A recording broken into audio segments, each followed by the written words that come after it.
we'll enter in some student names, such as SpongeBob,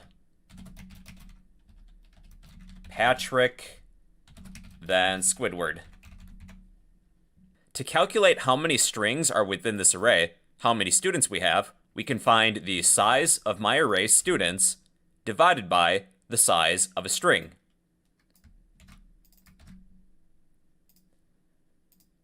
I have 3 elements within this array of students. Then I could add one more. And this equation should calculate that. I'll add Sandy.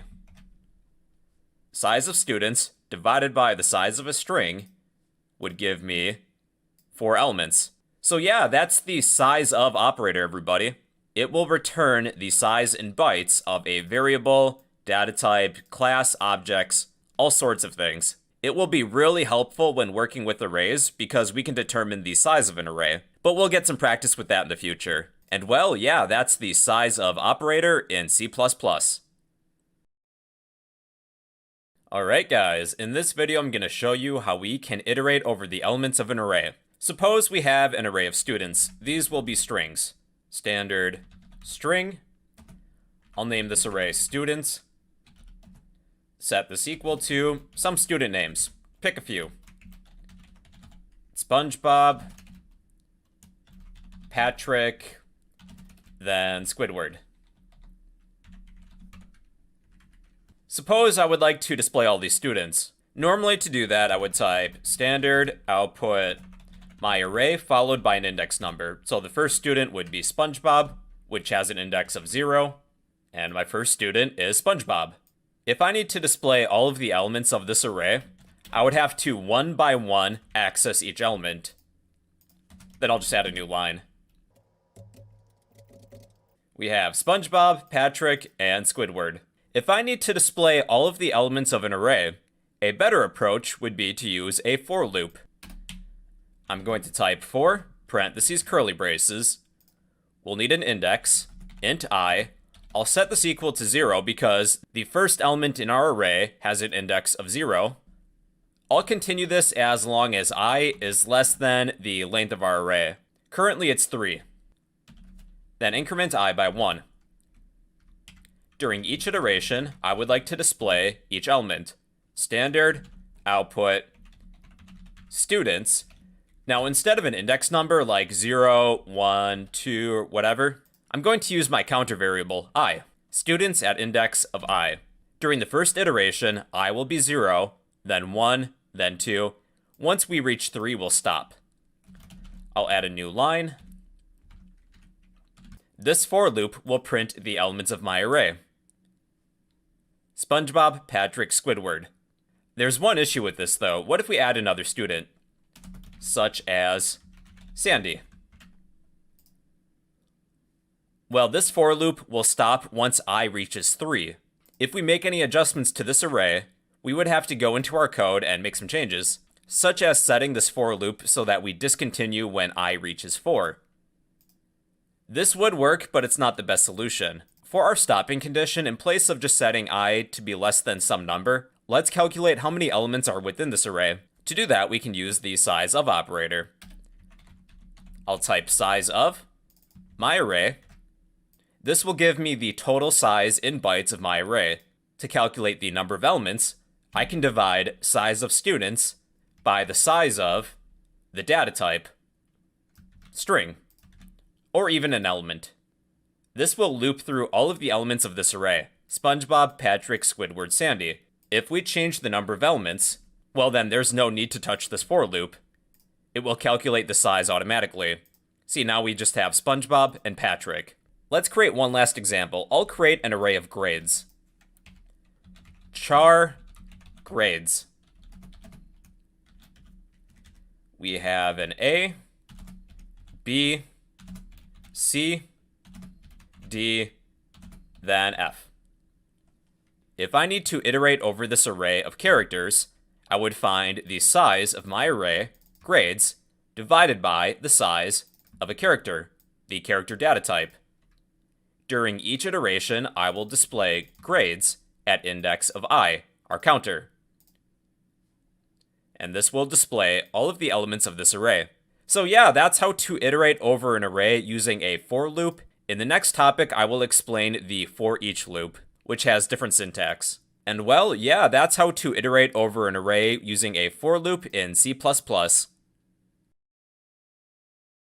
Alright guys, the for each loop. The for each loop is a loop that eases the traversal over an iterable dataset. An array is an example of an iterable dataset. Suppose we're using a standard for loop, and I have this array of strings named students. We have SpongeBob, Patrick, and Squidward.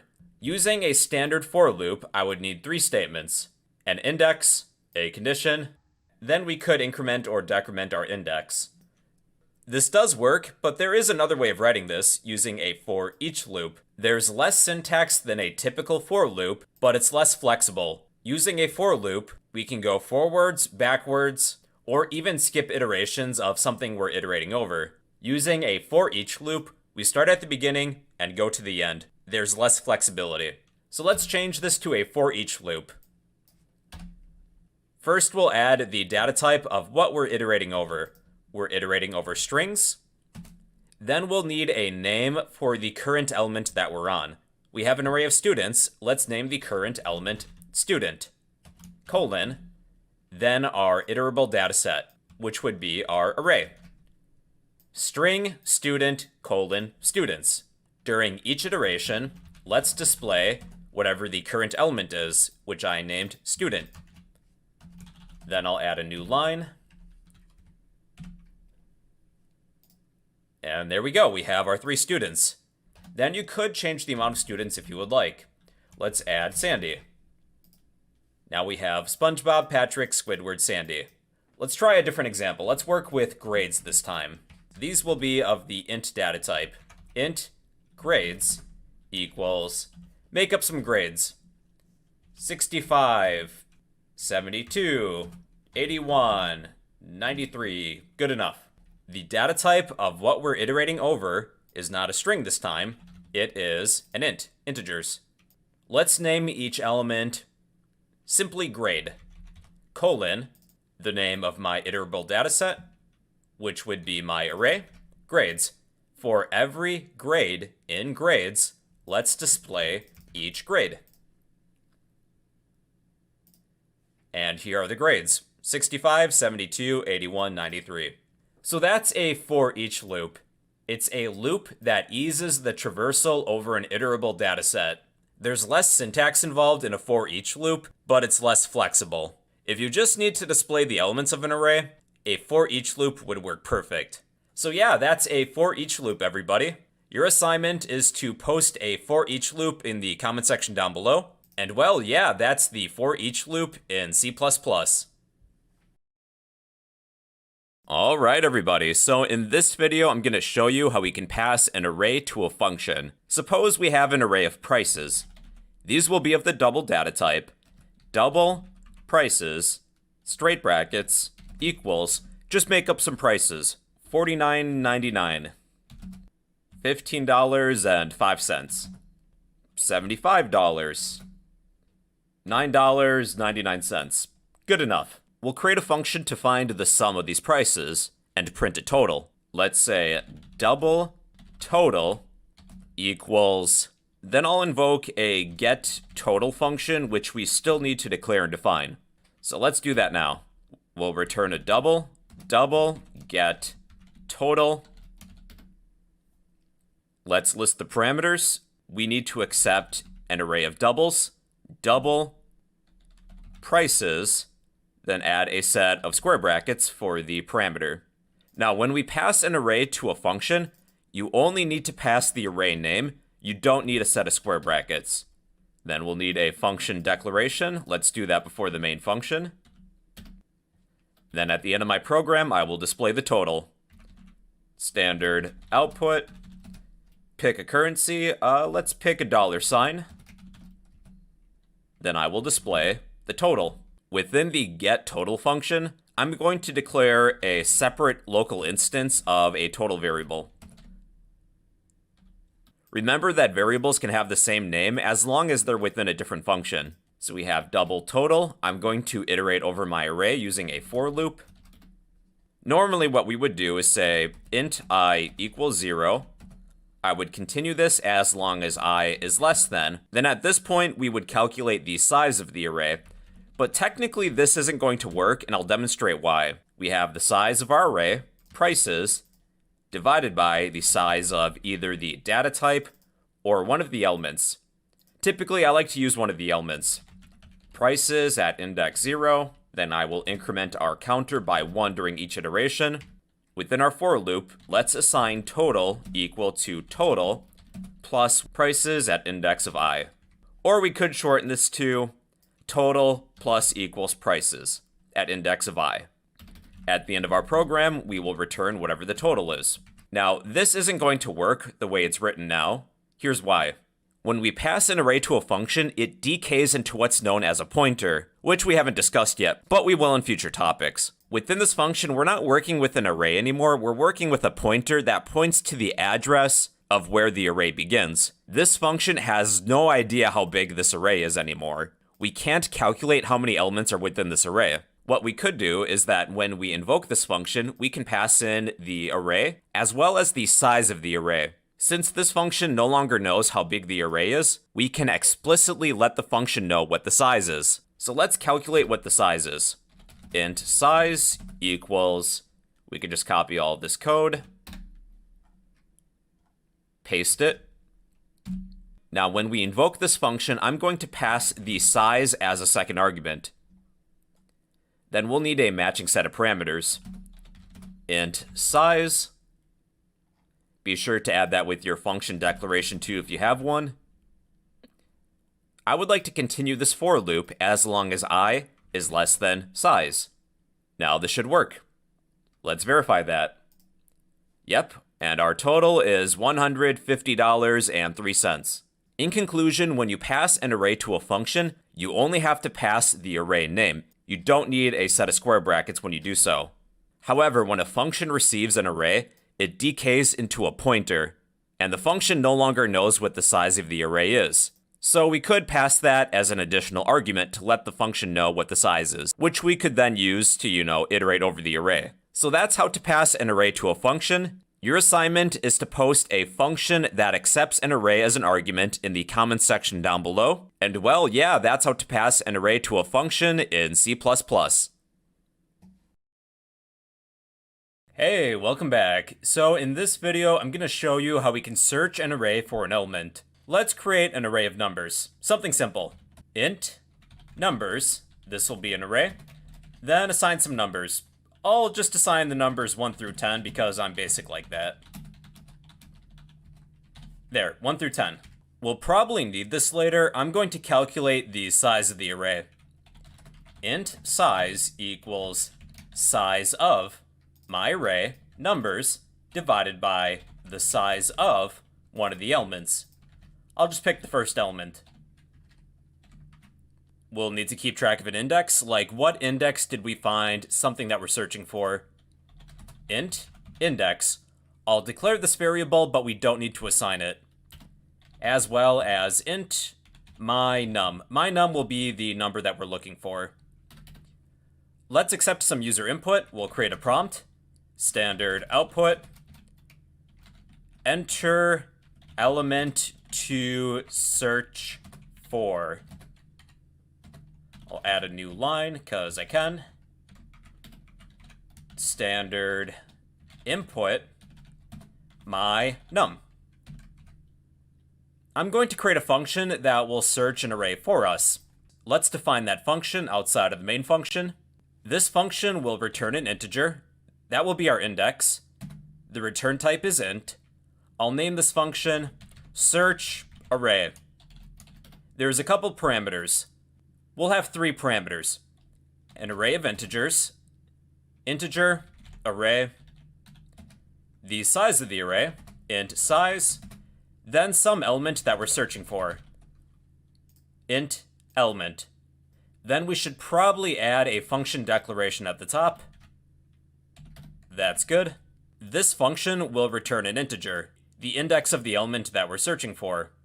We will take our index variable, set this equal to, then I'm going to invoke the search array function that we just declared. but we need 3 matching arguments for the 3 parameters that we have set up: an array, a size, and an element. We'll pass in our array, numbers, the size of the array that we already calculated, and the element that we're searching for. We're searching for my_num. Within the search array function, we will iterate from the beginning of the array to the end and see if there's any matches. We can do that with the for loop. We'll begin at 0, int I equals 0, that's our index. I will continue this as long as I is less than the size of the array that we're passing in as an argument. Then increment our index by 1. This would be technically a linear search. We'll start at the beginning and check every value until we reach the end. So let's check using an if statement within the for loop. If our array, we did name this array numbers, but remember that you can rename parameters. Numbers is technically our array. If our array that we receive at index of I, that's our counter, is equal to the element that we're searching for, we will return whatever the index is, I. If we search through this entire array and don't find that element that we're searching for, we'll return -1. In programming, -1 serves as a sentinel value. If you see -1, that typically means that something wasn't found. We'll return either I or -1, then assign it to this index variable within the main function. Using an if statement, we'll check to see what that value is. If our index does not equal -1, that means the element that we're searching for is somewhere within our array. Let's display the index. Standard output my_num is at index whatever the index variable is. Else, standard output my_num is not in the array. Okay, let's see if this actually works. Enter element to search for. Let's search for 1. 1 is at index 0. Remember that computers always start with 0. Enter an element to search for. Let's search for 10. 10 is at index 9. Enter an element to search for. 420, 69. 420, 69 is not in the array. For additional practice, let's search through an array of strings, such as food. We'll create an array of strings. I'll rename numbers as foods. Then think of some food that you like. Pizza, hamburger, hot dog. Int size equals the size of foods divided by one of the elements of foods. Let's rename my_num as my food. That's the food that we're searching for.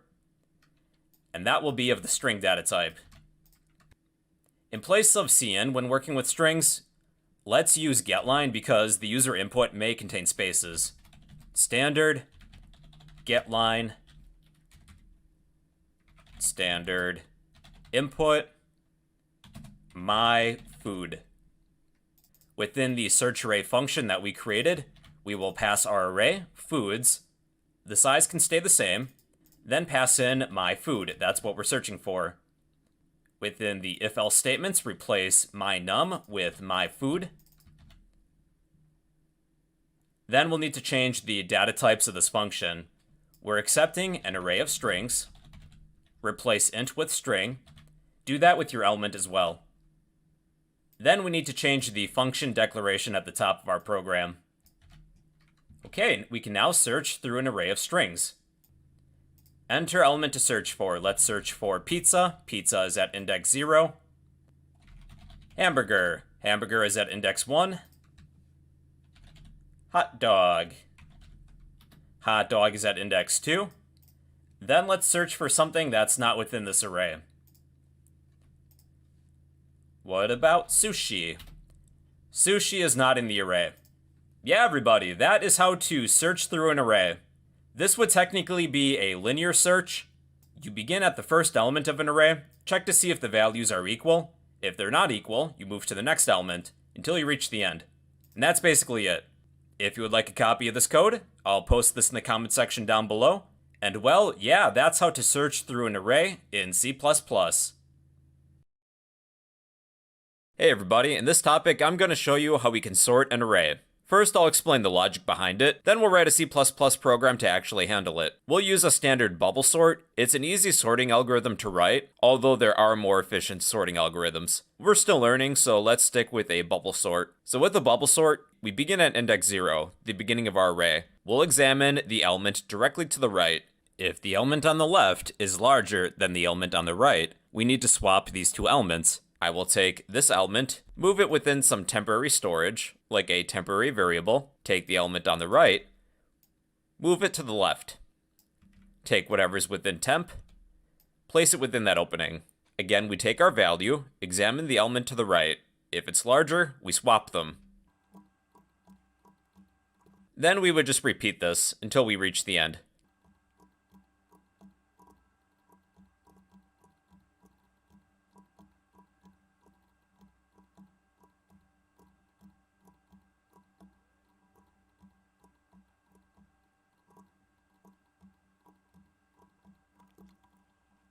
So that would be one element. We would repeat this process with the rest of the elements. Now for the next iteration, 1 is not greater than 9, so we leave it alone. Then we check the next element, 9 is greater than 2, we would swap these two values. I'll speed up the footage.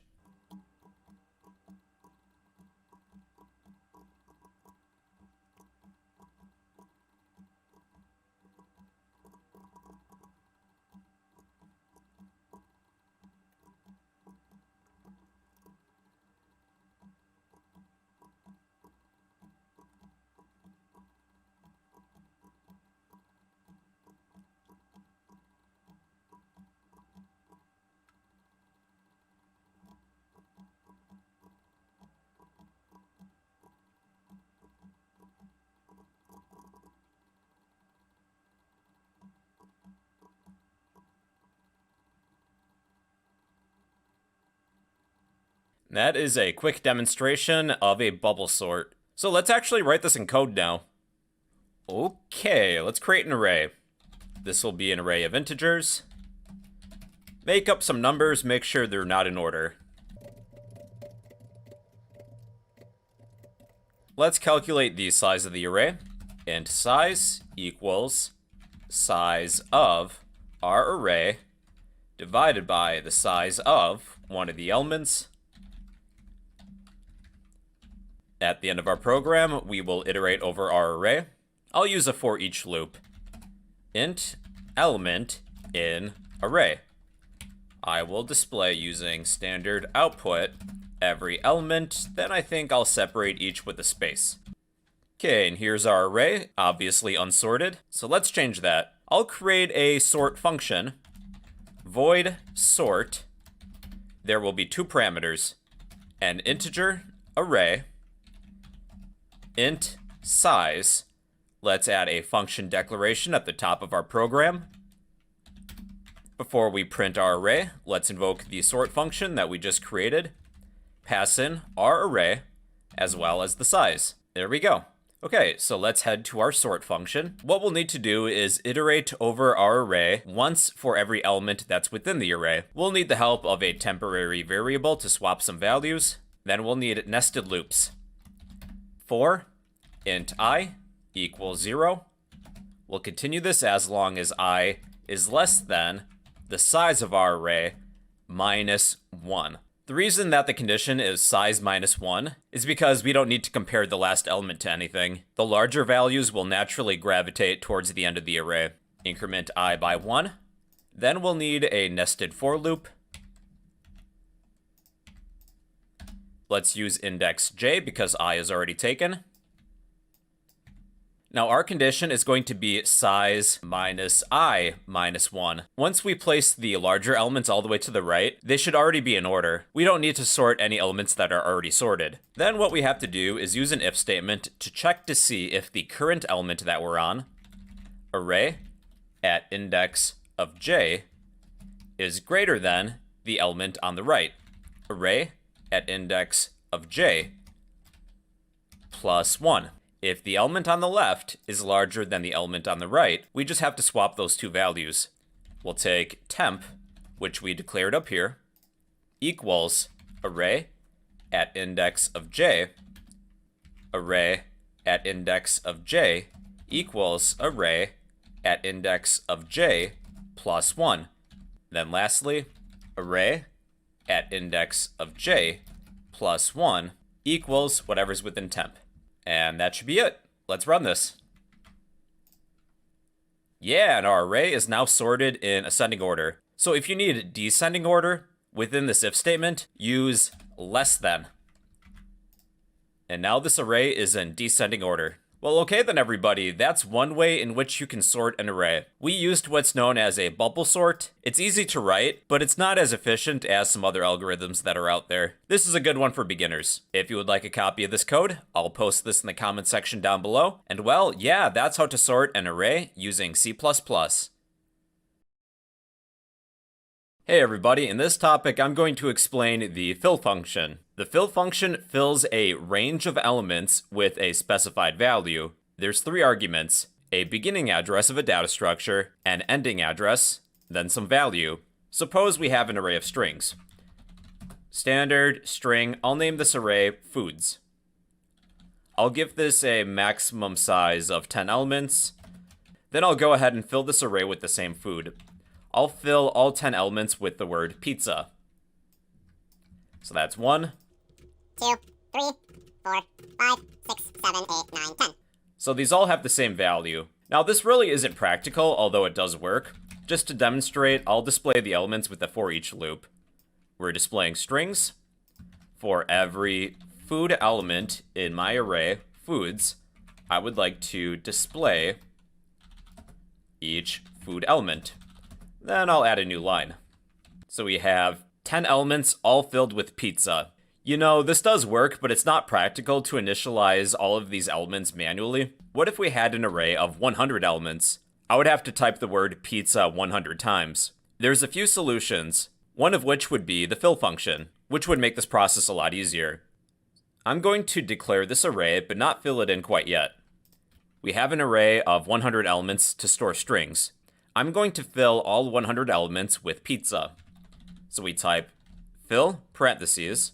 Now we need the beginning address of a data structure. Well, that's simply the array name. Then an ending address. So that would be the second argument. We would type the array name plus the size of the array. So plus 100 in this case. Then some value. I'll fill this array with the word pizza 100 times. There we go. All 100 elements have been filled with pizza. Now, if you do change the size of this array, let's say we have 150 elements, you would have to go and change that within the fill method too. What I would do, in place of adding some number to my array, I will add a size variable. Foods will be index of size, and then we can set some size. Actually, better yet, let's make this a constant. Constant int size. Then I'll set this to be 100. Foods plus size. So again, all 100 elements are filled with pizza. Now here's a few exercises. If I'm filling the first half of this array with pizza, we have our beginning address. Then I need to find the halfway point. Foods plus size divided by 2. I'll just go ahead and put that within some parentheses for clarity. Then if I were to run this, the first half of this array contains pizza, and the second half contains nothing. It's empty. To fill the second half of this array with hamburgers, I would invoke the fill function again. We will begin where we left off. Foods plus size divided by 2. The ending address would be foods plus size. We will fill the second half of this array with hamburgers. There we are. The first half is all pizza. The second half is all hamburgers. Here's a challenge round. We'll fill the first third of our array with pizza, the second third will be hamburgers, and the last third will be hot dogs. But 100 doesn't divide by 3 evenly, Just to make this simple, I'll set our array to be 99 elements. We're filling the first third of our array with pizza, size divided by 3. Hamburgers will begin at foods plus size divided by 3, and end at size divided by 3 times 2. Then we'll invoke the fill function one more time. We'll continue where we left off, and we will end at foods plus size, and fill this with hot dogs. Here we go. So we have pizza, hamburgers, then hot dogs. So yeah, that is the fill function. We can fill a range of elements with a specified value. It's great if you have a lot of elements to work with, and you don't manually want to type all the values. If you would like a copy of this code, I'll post this in the comments section down below, and well, yeah, that's the fill function in C++. Hey, welcome back everybody. In this video, I'm going to explain one of a few ways in which we can accept user input and place it within an array. There's no one-size-fits-all way to do it. I'll show you one way that's good for beginners. Let's begin by creating an array. I'll create an array of strings named foods. We're not going to be assigning values to this array quite yet. That's where the user input will come in. If we're not assigning values right away when we initialize this array, we'll have to specify a size. For the time being, let's say 5, something small. Now arrays, they're static data structures. While our program is running, we can't change the size of this array. The max size is stuck at 5, and that might be a problem if we would like to enter in more than 5 items. We'll discuss dynamic memory in a future video. Then I'm going to calculate the size of this array. Int size equals size of my array foods divided by the size of one of the elements, foods at index of 0. Let's create a for loop to iterate over the elements of this array. For int I equals 0. We'll continue this as long as I is less than the size of our array, then increment I by 1. Let's create a prompt. Standard output, enter a food you like. Then I'll display the number to show the user what number we're on.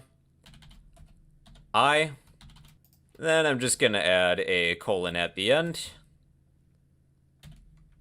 If we're working with strings, we should probably use the getLine function, just because what the user enters may contain spaces.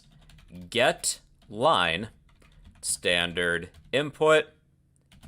We'll place our input within our array, foods, at the index of I, whatever we're currently on, our counter. At the end of our program, let's display a message.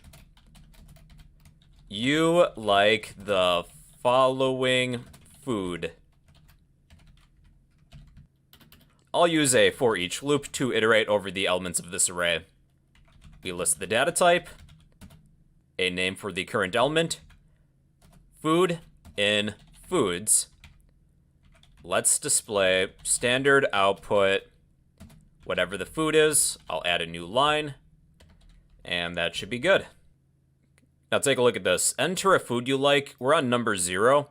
I'm going to add +1 to I when we display our prompt. The user's not going to be sure why there's a number 0, but we know that's the beginning index of an array. So I'm just going to change that here. Enter a food you like. We're on number 1.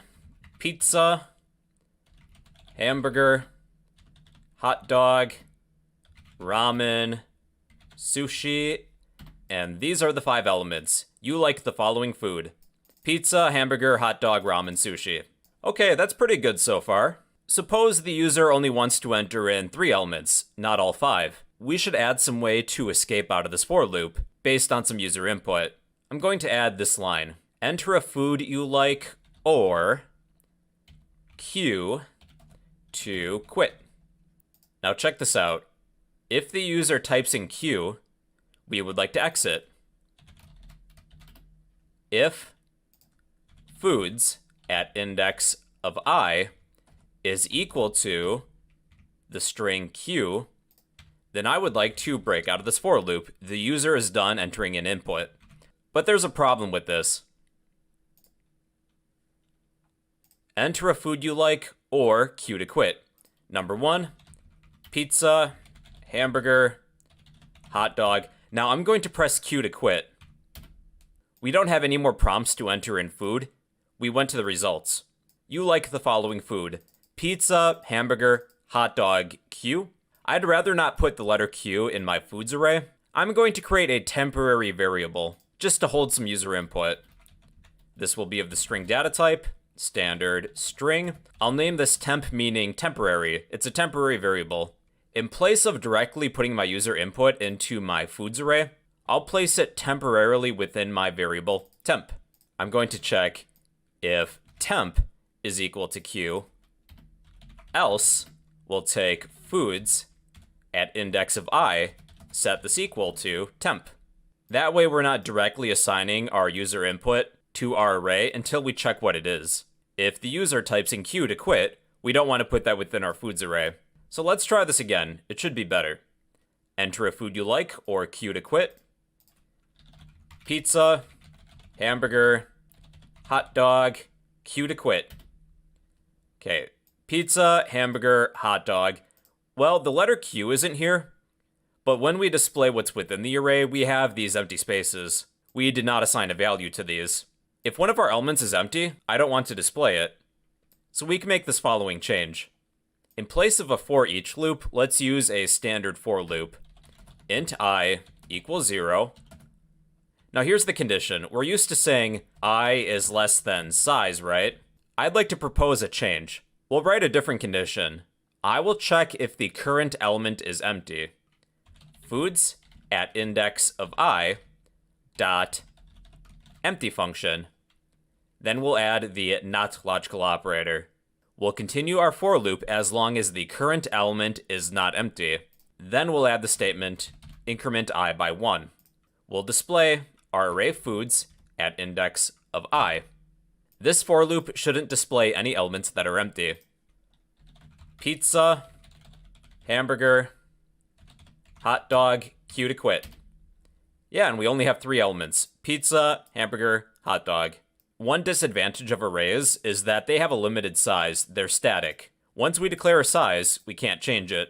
We're limited to only storing 5 foods. You could declare a larger size, but you may be wasting memory if a user doesn't want to type in Alt-10. So in future topics, we'll need to discuss both dynamic memory and vectors, which should be coming up sometime in the future. So yeah, that is one way out of many ways to enter in user input into an array. If you would like a copy of this code, I'll post this in the comment section down below. And well, yeah, that's how to enter user input into an array using C++. Hey everybody, in this topic I'm going to explain multi-dimensional arrays, more specifically 2D arrays. It's an array made up of separate arrays. They're useful because they can represent a grid or matrix of data with rows and columns. Here's an example. I'll create a 2-dimensional array of cars, car names. The data type will be string. I will name this array cars. With arrays, they have one set of square brackets, but if you're creating a 2-dimensional array, you need 2 sets of square brackets. The first set of square brackets is for the number of rows. Let's say 3 in this example. The second set of square brackets corresponds to the number of columns. If we have 3 rows and 4 columns, 3 times 4 is 12, so that would give us 12 elements. If you're initializing your 2D array right away, you don't necessarily need to set a row size, but you do need a column size. I'll just set the amount of columns to be 3, just something small. Okay, so let's fill in the first array. This first row will be cars manufactured by Ford. I'll add a Mustang, then a Ford Escape, then maybe a Ford F-150. Okay, this is our first array. I'm going to create a second array. After the first array, I'll add a comma. What I like to do, I like to organize my 2D array kind of like it's a grid. So now we have a second array. This next array will be cars manufactured by Chevrolet. I'll pick a Corvette, then an Equinox, and a Silverado. Let's add one last array. These will be cars manufactured by Dodge. Challenger, Durango, Ram 1500. All right, now to finish this two-dimensional array, we will enclose all of these inner arrays with another set of curly braces, then add a semicolon to the end. That is our two-dimensional array. You can see that there's rows and columns. In this example, each row corresponds to a manufacturer. So it's kind of like a grid, a matrix. Then if you were to access one of these elements, you need two indices. Just to demonstrate, let's display all of them. Standard output, cars. I need to select the row number, then the column number. Row 0, column 0. Let's see what car that is. I'm just going to add a space between these elements. Okay, row 0, column 0, that's my Mustang. Row 0, column 0, that's Mustang. Let's print the next element. That would be row 0, column 1. That is my Ford Escape. Row 0, column 1. I'm just going to zoom out. There. Then we have row 0, column 2. That's the Ford F-150. I'm going to display a new line character. Now we are on row 1. So let's copy these, paste them. Row 1, column 0, row 1, column 1, row 1, column 2. So this next row is our cars manufactured by Chevrolet. We have our Corvette, our Equinox, then our Silverado. Then we will display row 2, row 2, column 0, row 2, column 1, row 2, column 2. And these are the cars manufactured by Dodge. We have our Challenger, Durango, Ram 1500. So yeah, you can see that a two-dimensional array is kind of like a grid made up of rows and columns. Now, if we need to iterate over a two-dimensional array and display the elements, here's one way in which we can do that. We can use nested loops. But just to make it easy, I'm going to calculate the amount of rows and columns that we have. Let's begin with the rows.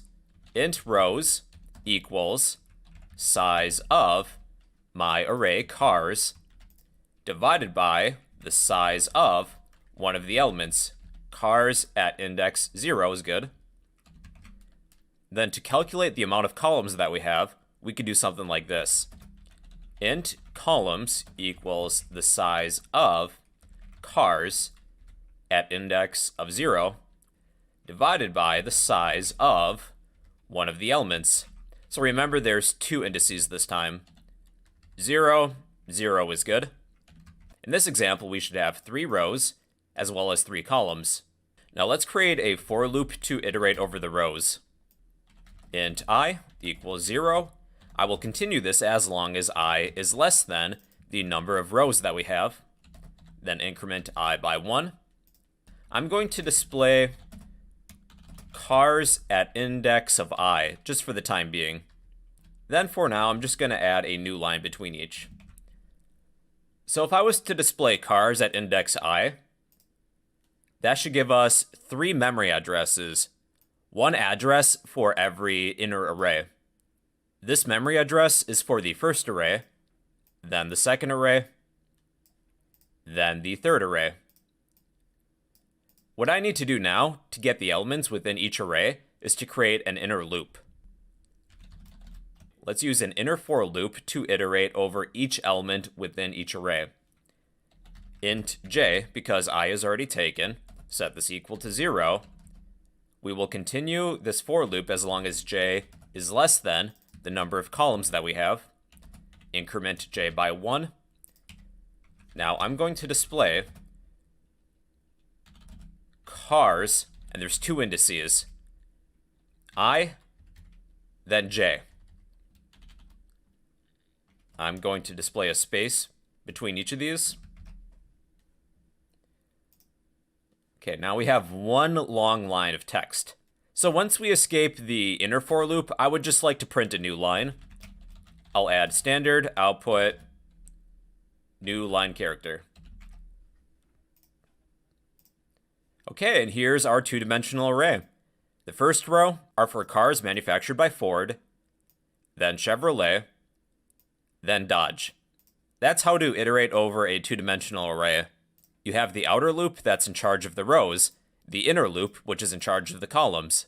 So that's a two-dimensional array, everybody. It's just an array where each element is its own separate array. You have two indices, the first for the rows, the second for the columns. To access one of the elements, you have to specify the row, then the column that element is found. So those are two-dimensional arrays. Your assignment is to post a two-dimensional array in the comments section down below. And well, yeah, those are two-dimensional arrays in C++. Hey everybody, in this video we're going to create a quiz game using C++. Let's begin by creating an array of questions. These will be of the string data type. I will name this array questions. And then let's think of some questions. Really add any questions that you want. Here's a few that come to mind for me. What year was C++ created? Okay, that is the first question. I'll add an additional string. Question 2. Who invented C++? Third question. What is the predecessor of C++? And I couldn't think of a fourth question, so I'm gonna ask, is the Earth flat? Good enough. With each question, there will be 4 corresponding options. I think a two-dimensional array would be perfect for this. This will be a two-dimensional array of strings named options. We'll need to set the number of columns. 4 columns is good. This first array will be for the options for the first question. A will be 1969. B, 1975. C, 1985. 1985 is the correct answer. D, 1989. Now we have our next array. Who invented C++? Guido van Rossum. He's the creator of Python, so that's not the correct answer. Bjarne Stroustrup. I'm sorry if I mispronounce your name, dude. Hopefully you're not watching right now. B is the correct answer in this case. C, John Carmack. D, Mark Zuckerberg. We're on question 3. What is the predecessor of C++? The correct answer is C. That would be option A. C+. C minus minus. Or B++. Okay, last question. Is the Earth flat? Yes. No. Sometimes. What's Earth? Alright, then I just need to surround all of these arrays with another set of curly braces. And there is our two-dimensional array, named options, to hold all of the options for our questions. We'll need to create an answer key next. This will be an array of characters. Answer key array equals, here are the correct answers. C, B, A, then B. 1985, Bjarne Stroustrup. C, the language C, that is. And no, the Earth is not flat. I looked it up on Wikipedia just now. Let's calculate the size of our questions. How many questions do we have? Int size equals the size of our array of questions divided by the size of one of the elements. Questions at index 0. We'll create a character to hold our guess. Int score to hold the score. Now we'll need to iterate over our questions. Let me move down here. Int I equals 0. We'll continue this as long as I is less than the size of our array, the size of questions. This would effectively be the amount of questions that we have. Then I'm going to increment I by 1. We will iterate once through all of the questions we have. Standard output. Let's access the string that's within questions at index I. I'll add a new line. Just for some text decoration, I'm going to add a bunch of asterisks before and after the question. So let's get rid of this. I think that'll look pretty cool.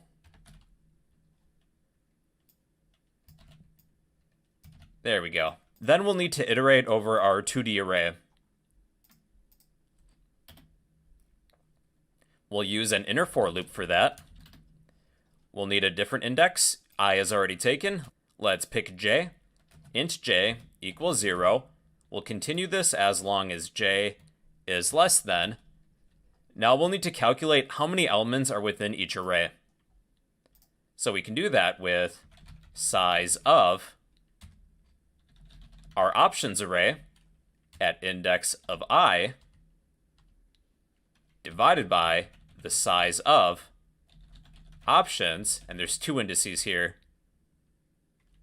I, then 0. Then we will increment j by 1. We will display our options, standard output, options, there's two indices, I, then j. I'll add a new line. So if I were to run this, this should display all of the questions and all of the options. Yeah, here we are. What year was C++ created? Who invented C++? What is the predecessor of C++? Is the Earth flat? After all of the options are laid out, we will accept some user input, standard input. We will place the user's input within guess. Then just in case the user types in something that's lowercase, like a lowercase c, we're looking for capital C. So let's take the user's guess, then make it uppercase. Guess equals to upper, pass in guess. So that will capitalize the character the user enters in. Then let's check to see if the user's guess is equal to the answer. We'll need to access the answer key at index of I. That's the current numbered question. If those two values are the same, we will display correct. I'll add a new line, then increment the user score, score plus plus, else the user's guess is not correct. Standard output, wrong. Then we will display the correct answer. Standard output, answer, colon, space. We'll access the answer key at index of I. Then I'll add a new line. Okay, let's try this so far. What year was C++ created? C. Who invented C++? That would be B. What is the predecessor of C++?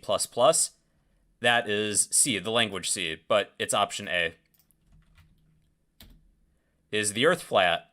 What's Earth? D. Okay, wrong. Answer B. Okay, so we know that we can cycle through the questions. Outside of the for loop, we will calculate the player score. So right here. I'll display the word results, standard output, results. I'll add a new line. Actually, now that I think of it, I'm going to steal some of these text decorations. Let's make it look pretty.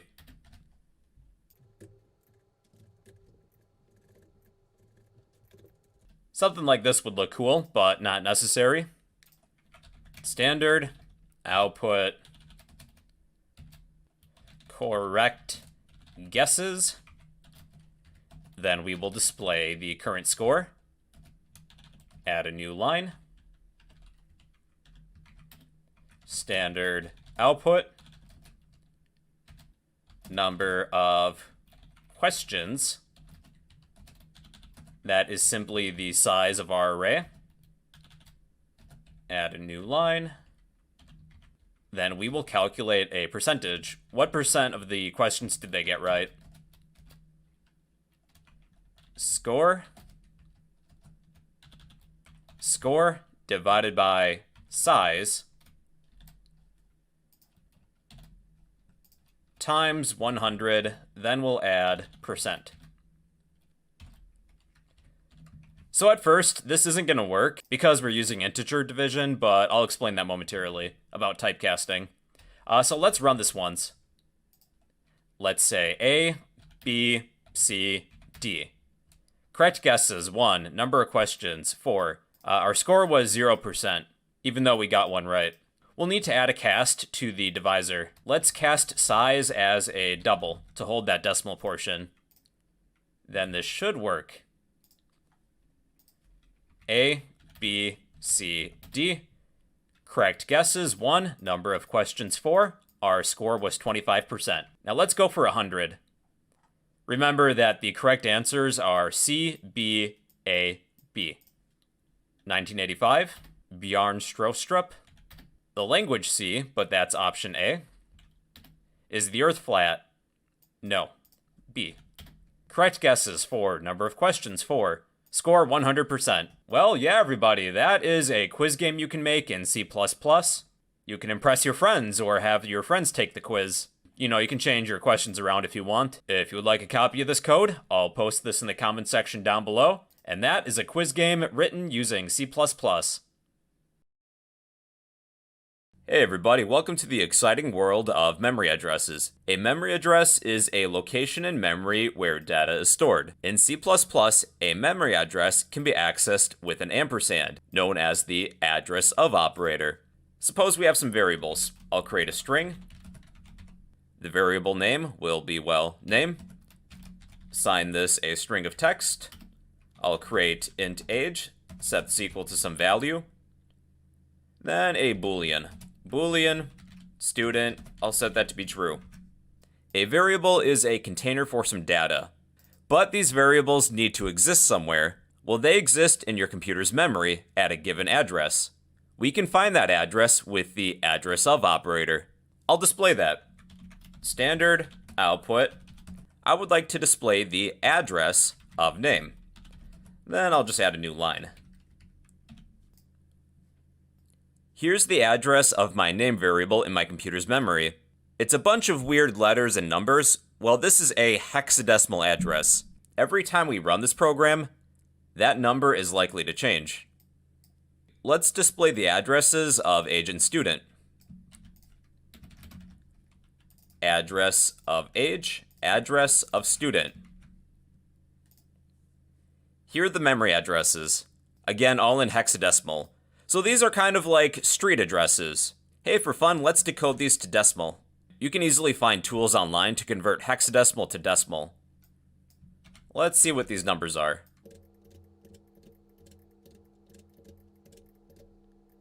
Here are the hexadecimal memory addresses, but converted to decimal. They're like house numbers. Different data types take up more or less room than other data types. If we look at the distance between my name variable and age, well, that has a gap of 4 memory addresses, but the gap between my age and student variables is only 1, because, well, booleans only take up 1 byte of memory. That's one of the reasons we use data types. We need to know how much memory we need to allocate to fit a certain value. If we're working with a boolean variable, well, we only need 1 byte of memory. That's why the distance between the memory address of age and student is only 1. 40 minus 39 is 1. Integers take up 4 bytes of memory. 44 minus 40 is 4 bytes. So that's an introduction to memory addresses. It's going to be helpful in the next topic when we discuss pointers. If you would like a copy of this code, I'll post this in the comment section down below, and that is an introduction to memory addresses in C++. Alright everybody, so I'm going to explain the differences between pass-by-value and pass-by-reference. In this example, we'll swap two variables.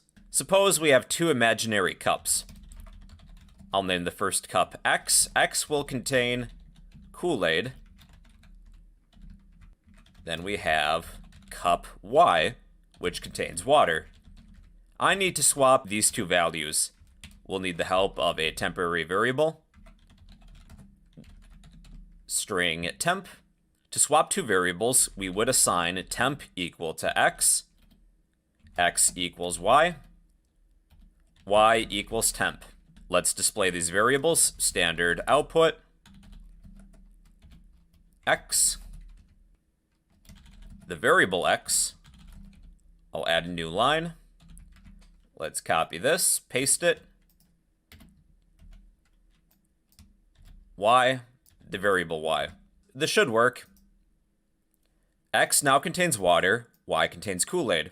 Now check this out. What if we create a function to swap two variables for us? The return type will be void. I'll name this function swap. There will be two parameters. String X, string Y. Let's copy this section of code, delete it, then paste it within the swap function. Then you'll need a function declaration at the top of your program. Then we will invoke this function. Swap, pass our arguments, X and Y. Let's see what happens. Okay, what the heck? X still contains Kool-Aid, Y still contains water. These values weren't switched within my variables X and Y, even though we invoked this function. So why didn't it work? Well, that's because normally when we pass a variable to a function, we're passing by value. When we invoke this function, we're creating copies of the original values. What we have now are two copies of the variable X and Y, and all we're doing is switching the two copies and not the original values. So that's pass by value. We're creating copies of the arguments. If I need to change the original values of these variables, I could instead pass by reference. A reference as in a memory address. An address in your computer's memory where a value is located. I will prefix the address of operator, which is an ampersand, to these parameter names. Then add that to your function declaration as well. Now let's see what happens. Yeah, those two variables were switched. X contains water, Y contains Kool-Aid. When we passed by value, we created copies of X and Y. With the parameters, when we use the address of operator, we're passing memory addresses to where the original X and Y variables are located, and then swapping the values. Just to reinforce this idea, let's revert to passing by value. I'm going to display the address of X and Y. Then within our swap function, let's get rid of this code. Then I will also display the addresses of X and Y. See, we have four different addresses. Our original X variable has a different memory address than the one that's within the function. Same thing goes with Y. These two addresses are different. We have two X variables and two Y variables. Originally within that swap function, we were switching the values of the X and Y copies. If we instead pass by reference, let's use that address of operator again. Well, now X and Y are referring to the same place. They have the same memory addresses. That's why the swap function worked when we passed by reference in place of pass by value. So that's the main difference between pass by value and pass by reference. You should use pass by reference as often as possible, unless you have a reason to pass by value. If you would like a copy of this code, I'll post this in the comment section down below. And well, yeah, that's the main difference between pass by value and pass by reference in C++. Hey everyone, in this topic I'm going to explain const parameters. A const parameter is a parameter that is modified with a const keyword. That makes it effectively read-only. There's a couple reasons why you might want to declare a const parameter. Your code is more secure within a function, and it conveys the intent to other programmers. It's especially useful for references and pointers. Here's an example of const parameters in action. I have standard string name, assign your first name, then int age, whatever your age is. Then suppose I have a function to print my info, void print info, and there will be two parameters, standard string name, int age. Be sure to add a function declaration if you're missing it. Then if I need to call this function, I would invoke the function name, pass in my arguments, name, age. Then we can print our info. Standard output name, standard output age. This, of course, does what you expect. It prints our name and our age. To make this function more secure, we can instead use const parameters. That means that we can't change the values that we receive, name and age in this case. Just as a test, let's set name equal to an empty space and age equals 0. I don't want this to be able to happen at all. Now when I run this, we don't have a name and we don't have an age. To make these parameters read-only, we can precede the parameters with that const keyword, const string name, const int age. And you would probably want to add that to your function declaration as well, just to display intent. There, we have an error. Assignment of read-only parameter. Age and name is somewhere up here, but I don't feel like reading all of that. When we pass our string and our integer as arguments, what we're doing is effectively making a copy of name and age. Technically, we're not modifying the original variables. In this case, using the const keyword when we pass a variable by value isn't really that big of a deal, but it at least conveys intent. If we were working with reference data types, now we'll pass by reference. Well, now it's a bigger deal. We don't want anybody modifying the original name and age variables. Alright everybody, those are const parameters. They are parameters modified by the const keyword that effectively make them read-only. Within a function, your code is more secure, and it conveys intent. It tells other programmers, hey, don't mess with these values. They're useful with references so that nobody can change the value found at that reference. Then in the case of pointers, nobody can change the address of where a pointer is pointing to. So yeah, those are const parameters in C++. Hey everybody, in this topic we're going to create a program to validate if a credit card number is valid or not. To do so, we'll need to utilize the Loon algorithm, which I've broken into these steps. If you need some test credit card numbers, you can always Google them. I found a bunch on this website. Let's just take this one for example. And to make this more readable, I'll divide this number into groups of 4. Step 1, we double every second digit from right to left. If the double number is 2 digits, split them. I'm only concerned with every second digit from right to left, so we can eliminate some of these that we won't be using. Then we're going to double these numbers. So 2 doubled is 4, 9 doubled is 18. Since we have the number 18, that's 2 digits. We need to split them. We'll split 18 to 1 and 8.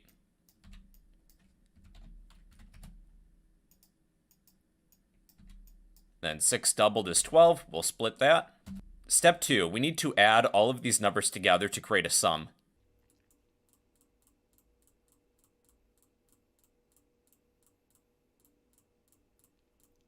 The sum is 29. Step 3, add all odd number digits from right to left with the original number. So now we're only concerned with the odd numbers.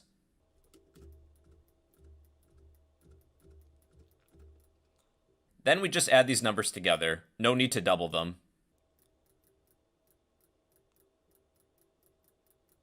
The sum is 21. Step 4, we sum the results of steps 2 and steps 3. 29 plus 21, that equals 50. Step 5, if step 4 is divisible by 10, that number is valid. We could say our result, modulus 10. If that number is divisible by 0, that number is valid. 50 is divisible by 10, so that number is valid. We'll create a program that will do all of this for us. Let's create our functions. We'll need 3. Int, get, digit, The parameter will be a constant integer that I will name number. Int will need to sum the odd digits. The parameter is const standard string card number. Let's copy this, paste it, sum even digits. The parameter is the same. Let's copy these functions and add some declarations. We do need to return something, otherwise we'll get a warning. For the time being, I'm just going to return 0 as a placeholder. Okay, let's begin with the main function. We'll need a credit card number. That will be a string. Standard string card number. Then int result, and I will set that equal to 0 right away. We'll prompt the user to enter in their credit card number. Standard output. Enter a credit card number. Standard input. Card number. Result equals, we'll invoke the sum even digits function, pass in our card number, plus sum odd digits, pass in our card number. We'll need to fill in these functions. Let's begin with sum even digits. We can get rid of this. I'll create a local variable named sum to keep track of the sum. What we'll need to do is iterate over our card number in reverse order. We can treat a string as an array of characters, and we can iterate over that. So we'll need a for loop. And we will iterate over this card number in reverse order, starting from the end. We'll need an index, int I, equals. Then we'll need to find the size of our card number. There's a built-in function for that. Card number dot size. Now arrays, they always start with 0, so we're going to subtract 1. However, if we're summing the even digits, beginning from the right, we'll need the second to last digit. So that would actually be -2. The very last digit would be -1. Our index I will begin from the second to last position. I would like to continue this for loop as long as I is less than or equal to 0. Then we will decrement I by 2. I minus equals 2, because we need every even digit. So we will take sum plus equals, then invoke the getDigit function. GetDigit. Within the getDigit function, as an argument, we're going to pass in card number at index of I times 2. However, there's one more thing that we'll need to do. With card number at index of I, we will subtract the character 0, and here's why. We're currently working with a string of characters. You can also treat a string as an array of characters. Each character, according to the ASCII table, has an associated integer value, a decimal value. If I'm passing one of these characters as an argument to my getDigit function, we'll treat that character as if it was its decimal equivalent. According to the ASCII table, the character 0 has a decimal value of 48. The character 1 is 49, 2 is 50, then all the way up to 9, which has a decimal value of 57. So if I'm passing in the character at index of I, what we'll end up working with is the decimal representation of that character. If we subtract the character 0, or its equivalent, 48, that would give us a range of numbers 0 through 9. For example, the decimal equivalent of the character 9 is 57. 57 minus 48 would be 9. You could subtract either 48 or the character 0. That would give us numbers 0 through 9, according to the ASCII table. Then we're multiplying that number by 2. Then at the end, we will return whatever the sum is. Let's fill in this getDigit function. Within the getDigit function, the digit that we're working with was doubled. Whatever number we passed in, it may take 2 digits. For example, like 9 times 2 is 18. We need to split those two numbers to get 1 and 8.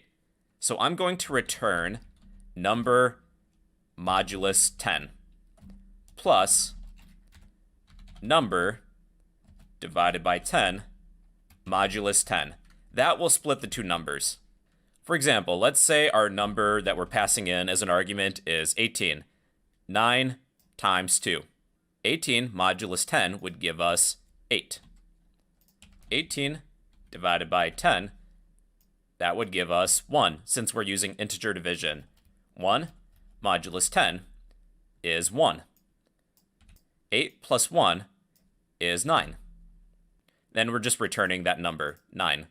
Okay, that is the getDigit function. Then we need to sum the odd digits. And really, we could just copy all of this, then paste it. But there's a couple changes to make. Int I equals card number dot size function minus 1. We need to begin at the end. And then sum plus equals card number minus 0. When summing the odd digits, there's no need to double the odd digits. That's only with the even digits. And that is all the functions. Let's close out of these. So we'll have a result, the sum of the even digits plus the sum of the odd digits. If result is divisible by 10, that number is valid. If result modulus 10 is equal to 0, then that number is valid. Standard output, card number is valid. Else, card number is not valid. Okay, let's try this. I'm going to enter in that original number that we worked with, that Discover card. Okay, enter a credit card number. I'm going to paste this, hit enter. That number is valid. Let's try that again. So I'm going to enter in the same card number, except I'll add 1 to the end. That number is not valid. Hey, if you have your own credit cards, feel free to try them too and see if it works. All right, everybody, that is a credit card validation program mostly for practice. If you would like a copy of this code, I'll post this in the comments section down below. Please be sure that you do not enter in your own credit card into the comments section. And well, yeah, that is a credit card validation program using C++. All right, everybody, we finally made it to pointers. A pointer is just a variable that stores a memory address of another variable. That's it. The reason that we use pointers is because, well, sometimes it's just easier to work with an address. Here's an example. I have a stack of maybe 20 pizzas that I'm going to give out for free to my neighborhood. Instead of going around house to house carrying the free pizza and handing it out, it's a lot easier to go door to door and tell people where the pizza is located. Hey, there's free pizza at my house at this address. Come and get some. And that's one of the uses of pointers. Sometimes it's easier to just work with an address. I'll tell people where the free pizza is, rather than carry it around with me. So when working with pointers, we'll need to use the address of operator, which is an ampersand, as well as the dereference operator, which is an asterisk. Let's begin with the name. I'll create a pointer to a name. Standard string name. Assign your first name. Then we'll create a pointer to name. Where is my name located in my computer's memory? To create a pointer, it should be of the same data type as the variable it's pointing to. I'm creating a pointer to a string. This pointer will be of the string data type. Then type asterisk, that dereference operator. Then a common naming convention for pointers is you type P, then the variable name. But I'm going to make the first letter uppercase. I will set this pointer equal to the address of that name variable. And there we go, we have a pointer. So if I was to display this pointer, standard output, p name, my pointer contains this value. It contains a memory address as its value. To access the value at this address, you would use the dereference operator. I'm accessing the value of that address that's stored within this pointer, which contains my first name. By using this dereference operator, I'm accessing the value that's at this given address, which contains my first name. Let's create a couple other pointers.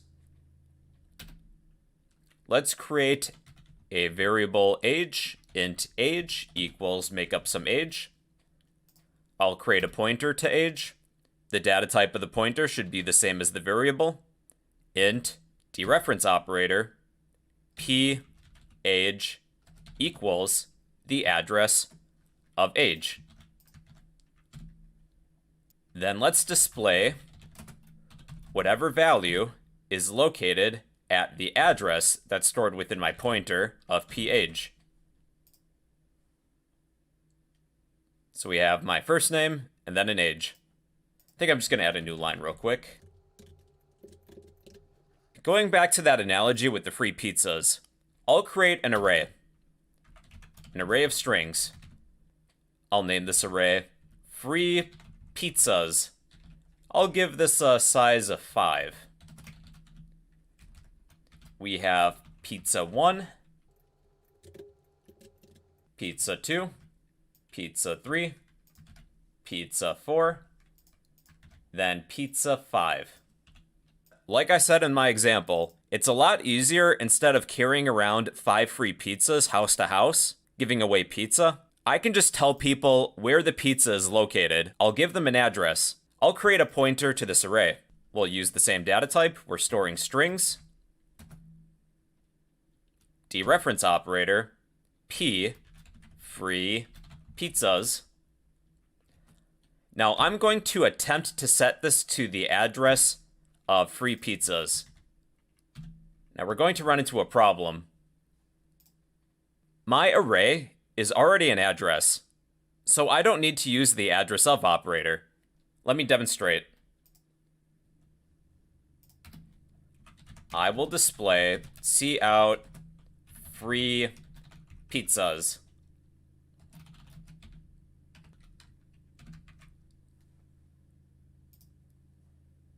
When accessing my array free pizzas, it's already a memory address. If I display the value contained within my pointer to my free pizzas, it's going to be a memory address. Then if I was to use the dereference operator, that would give me the first element within that array, pizza 1.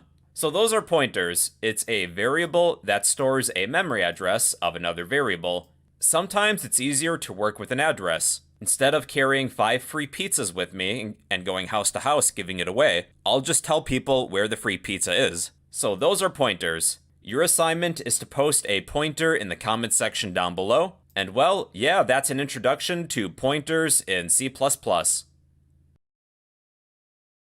Hey, what's up everybody? So let's talk about null pointers, but first we'll need to know what a null value is. A null value is a special value that means that something has no value. When a pointer is holding a null value, that means that pointer is not pointing to anything. That's what we would call a null pointer. There is a keyword that represents that, null PTR. PTR meaning pointer. It's a keyword that represents a null pointer literal. One of the reasons that we use null pointers is that they're helpful when determining if an address was successfully assigned to a pointer. If we create a pointer, but don't assign it a value, we don't know where it's pointing to. It would be good practice that that pointer doesn't point anywhere. So let's create a null pointer.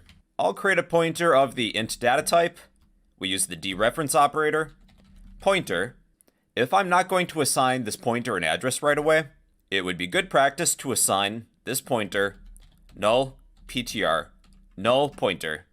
Later on in your program, if you need to assign an address, let's say int x equals 123, I would just take my pointer, set this equal to the address of my variable. If you dereference a null pointer, it can lead to undefined behavior. Or if you dereference a pointer that's not assigned a value, well, that can lead to undefined behavior too. What some programmers do is that they'll check to see if their pointer is a null pointer before continuing, kind of like a system of checks and balances. We assigned our pointer the address of x. I would like to check to see if my pointer contains a valid address before dereferencing it. So we could say pointer equals null pointer. Was my pointer assigned an address, or is it still a null pointer? If my pointer is still a null pointer, that means we did not successfully assign an address to my pointer. There may be situations, such as when working with dynamic memory, where you attempt to assign an address to your pointer and it fails. This would be a good way to check to see if that failed or not, if your pointer still remains a null pointer. So let's say address was not assigned. Else, standard output, address was assigned. So let's run this. Currently our pointer is pointing to the address of X. Address was assigned. Now if for some reason we did not assign an address, I'll turn this line into a comment to represent that, well, our pointer is still going to be a null pointer. Address was not assigned. If your pointer is still a null pointer, it's not safe to dereference that pointer. If I need access to the value that's at that pointer, it would be safe to do so within this else statement. Standard output, dereference operator, pointer.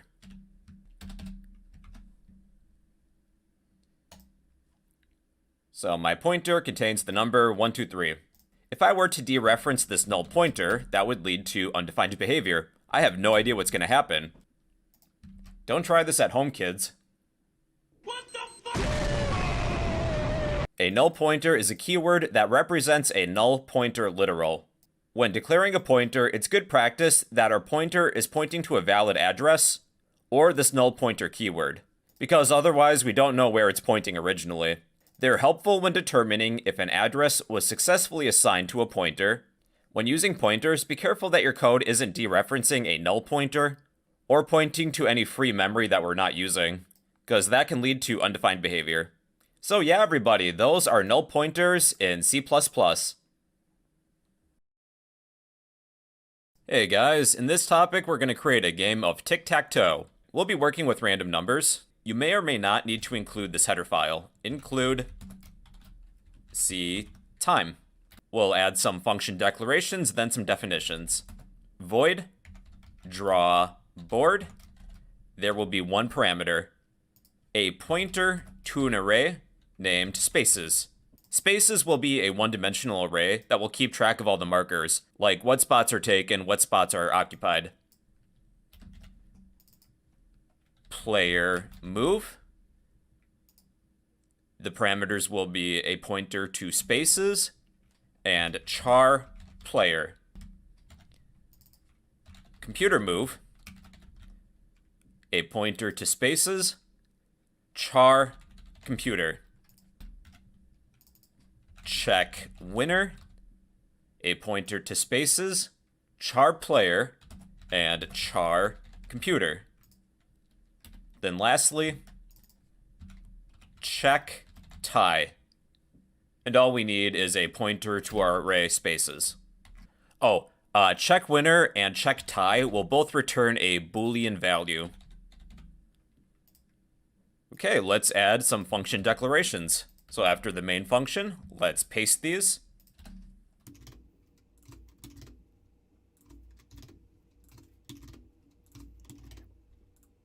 We do need to return some value for check winner and check tie because there is a return type. Just for now, as a placeholder, I'm going to return 0. But we'll change that later. Let's head to the main function and declare everything that we'll need. A character array named spaces. The size will be 9 spaces. We'll have 9 elements. Each contains an empty space.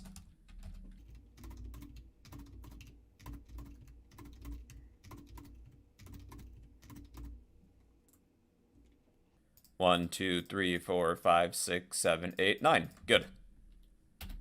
Char player. Pick a character that you'd like to be. You could do X or something else. Char computer.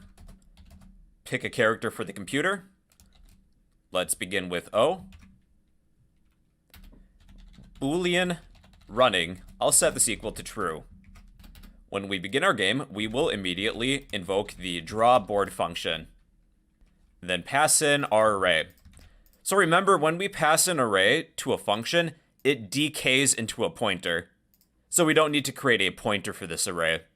Within the drawBoard function, we will display a grid. So let's write something like this. Standard output, I'll add 5 spaces, 1, 2, 3, 4, 5, then a vertical bar, 5 spaces again, 1, 2, 3, 4, 5, vertical bar, 1, 2, 3, 4, 5, then a new line. Okay, let's copy this line. Right in the middle, I'm going to add one of the elements of our array, spaces. So right about there. Spaces at index 0. I'm going to copy this section of code. Right in the middle between the 2 vertical bars, I'll paste what we copied. Spaces at index 1. Then again, right in the middle, paste what you have. Spaces at index 2. This time we'll create a horizontal bar. Let's copy this.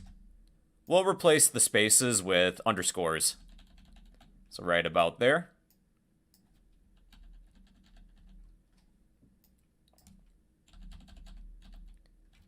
Okay, let's see what we have. Okay, yeah, something like this. We'll have a player or the computer right in the center.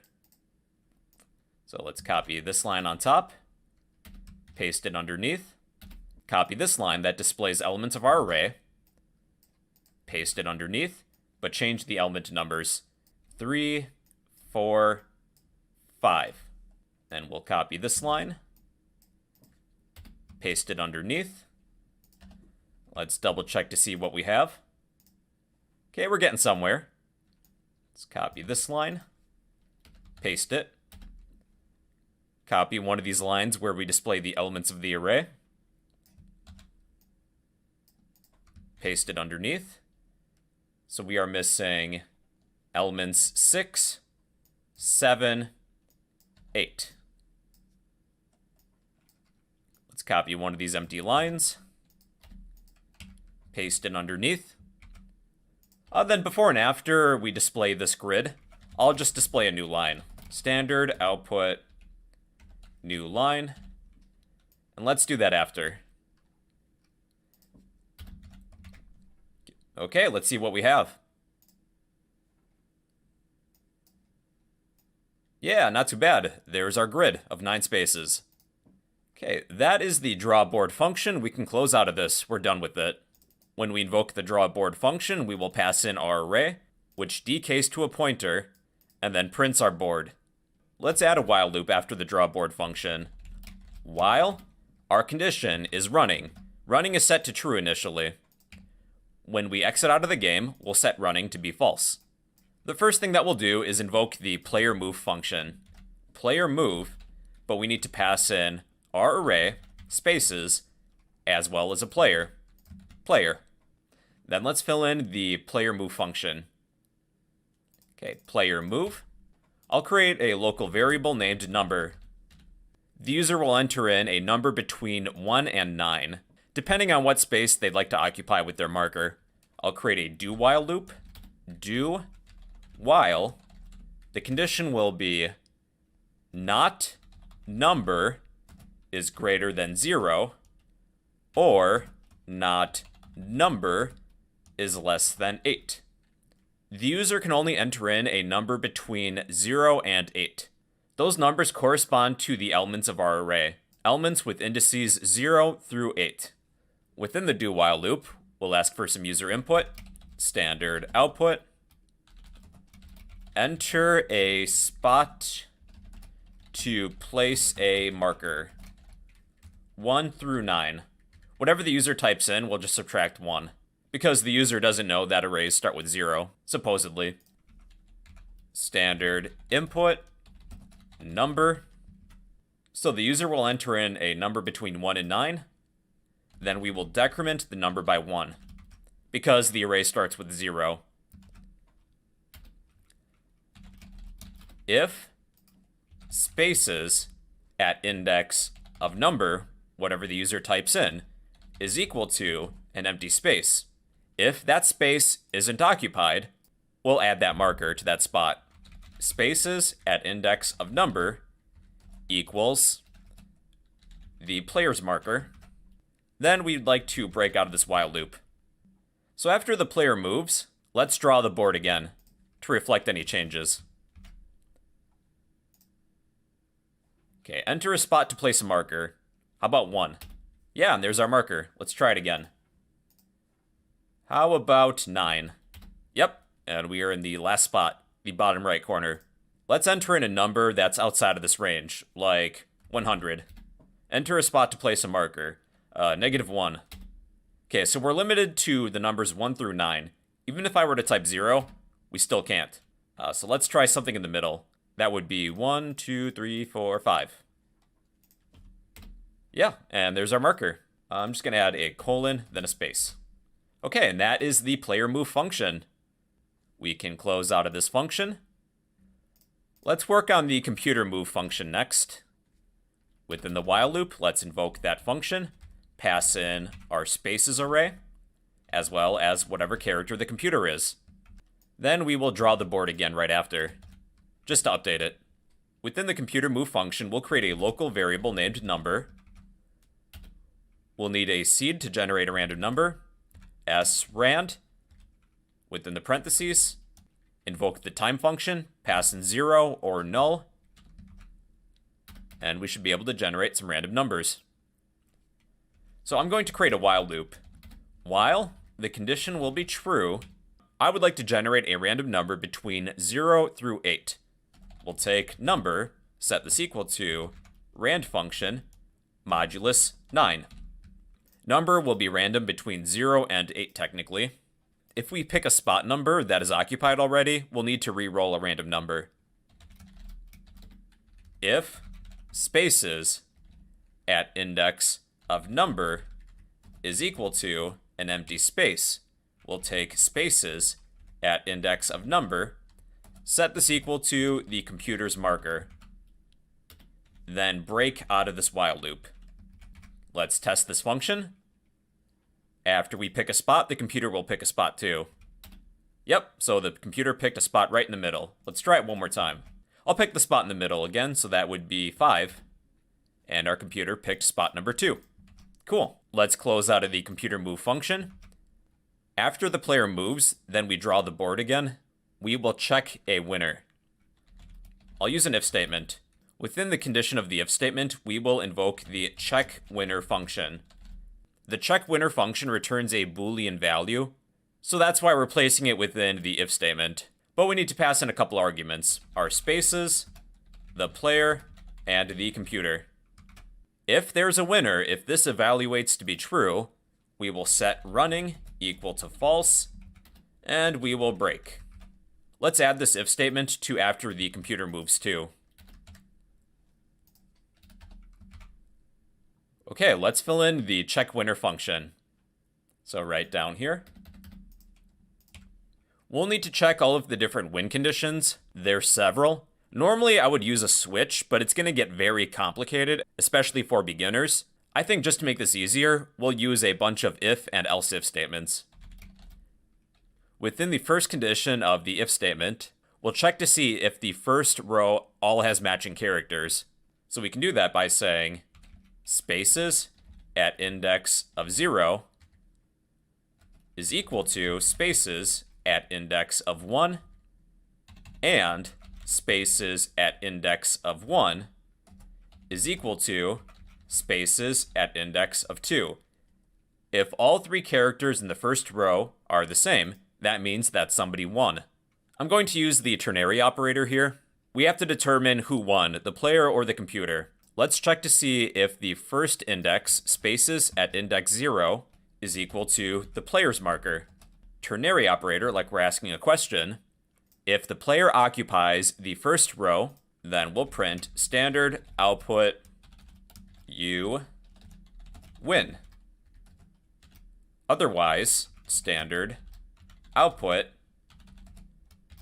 you lose. Then I'm just going to add a new line here and here. Okay, there's one more thing we have to do with this condition, and I'll explain that. So let's run this. I'll pick spot number 9. You lose. The reason that we lost is that we're checking to see if the first row all has the same characters. They're technically all empty spaces, so our program thinks that somebody won because all of these characters match. There are 3 empty spaces. I'm going to amend this if statement. We'll want to ensure that none of the spaces are empty. And really, we only need to check the first space. I'll make this amendment. Spaces at index of 0 does not equal an empty space. And all these other conditions. If you'd like to keep this more organized, you can always surround some of these conditions with parentheses. I think it's more legible that way. Let's try that again, just to be sure that it's working. I'll pick something in the middle. Okay, yeah, so the computer doesn't win automatically if there's 3 empty spaces in the first row. Okay, so that is the first win condition. Let's copy this condition. I'll add else if. Now we'll check the second row. If spaces at index 3 is not equal to an empty space, and spaces at index 3 is equal to spaces at index 4, and spaces at index 4 is equal to spaces at index 5. Then does spaces at index 3 equal to player? Okay, so that is row 2. Let's copy and paste that else if statement. Then we'll need to check the last row.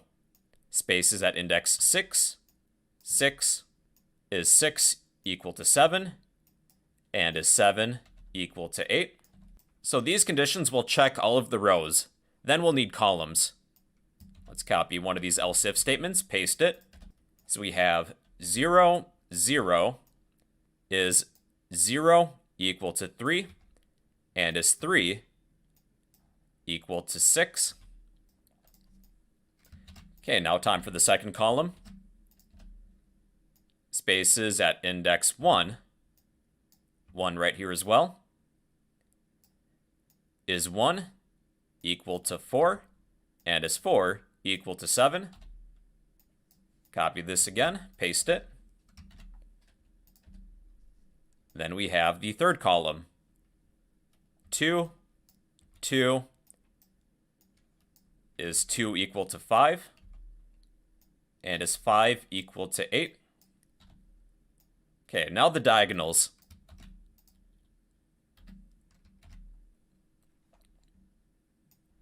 Spaces at 0, 0 is 0 equal to 4, and is 4 equal to 8. Then the last diagonal. Spaces at index 2, 2 is 2 equal to 4, and is 4 equal to 6. If there's no win conditions, we'll have an else statement. We will return false. Then all we have to do at the end of this function is to return true. Somebody won. Okay, so let's test this. I'll try and win with the first row. 1, 2, 3. You win. This time I'm going to try and lose. 1, 2, 4, 7. Whoops, 7's taken. 8. There we go, you lose.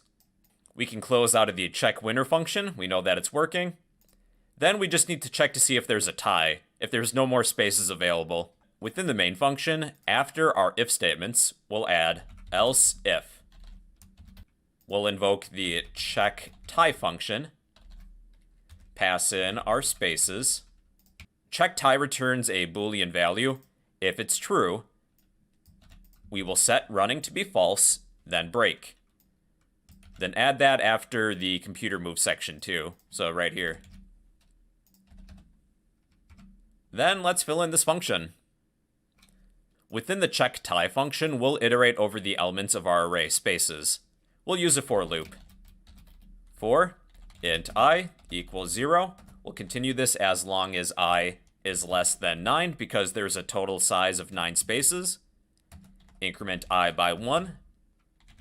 If spaces at index of I is equal to an empty space, that means we can continue. return false. There's still empty spaces. If we iterate over our array and there's no empty spaces, well then we'll display standard output, it's a tie. I'll add a new line. Then we will return true. And we can get rid of that. Okay, so let's close out of this check tie function. Then after we exit our game, outside of this while loop, let's display a message. Standard output, thanks for playing. All right, and that's everything. Let's run this. I'm gonna try and get a tie this time. 1, 2, 6, 7, 8. It's a tie. Thanks for playing. Alright everybody, that is a game of tic-tac-toe for beginners. If you would like a copy of this code, I'll post this in the comments section down below. And well, yeah, that's a game of tic-tac-toe using C++. Hey everybody, we finally made it to dynamic memory. Dynamic memory is memory that is allocated after the program is already compiled and running. To allocate dynamic memory, we use this new keyword. It's an operator. It allows us to allocate memory in the heap rather than the stack. It's useful when we don't know how much memory we'll need. It makes our programs more flexible, especially when accepting user input, because we have no idea what the user is going to type in. Here's an example. We'll start with a basic integer variable, but we'll allocate memory in the heap rather than the stack by using that new keyword. I'll create a pointer. Int dereference operator p num. Now it's good practice when you declare a pointer, but don't assign it right away, to give it a value of null, meaning no value. To allocate memory in the heap rather than the stack, I'll take my pointer, set this equal to, use the new operator, then a data type. I'll use up enough space in the heap for one integer. The new operator will return an address. We're storing that address within pnum because it's a pointer. It's pointing to a memory location where we're going to store an integer. Later on in your program, whenever you would like to store a value, we can use the dereference operator, our pointer, then assign some value. Like 21, I don't know. Just for fun, I'm going to display the address that's stored within the pointer. Address pnum, then I'll add a new line, as well as the value. Value dereference operator pnum. Our pointer is storing this address, and at this address in the heap, that address contains this value, 21. Now it's very good practice, if not expected, whenever you use the new operator, you'll also want to use the delete operator when you're no longer using that memory space. So at the end of this program, or earlier if you choose, we will delete our pointer. Delete pnum. We're freeing up the memory at this address. If you don't, you may cause a memory leak, and it's best to avoid that. Whenever you use the new operator, you probably should be using the delete operator someplace within your program. Here's another example. We're going to dynamically create an array. Let's create an array of grades. Char, then we'll need a pointer, dereference operator, p grades. Set this equal to null, if we're not going to assign this pointer right away. Then to dynamically create an array, we will take our pointer, set this equal to new, the data type, char. If this is an array, we add a set of straight brackets. Within the straight brackets, we will list a size. If I have 5 grades to enter in, I would type in 5. But if we already know the size of the array before we even run the program, we might as well do that normally, like create a normal array. There's no point to allocating memory dynamically. We would want to do that when we don't know what the size is going to be. So I propose we ask for some user input. Let's say int size. We'll create a prompt. Standard output. How many grades to enter in? Standard input size. We'll dynamically allocate enough memory in the heap depending on how many grades the user has to enter in.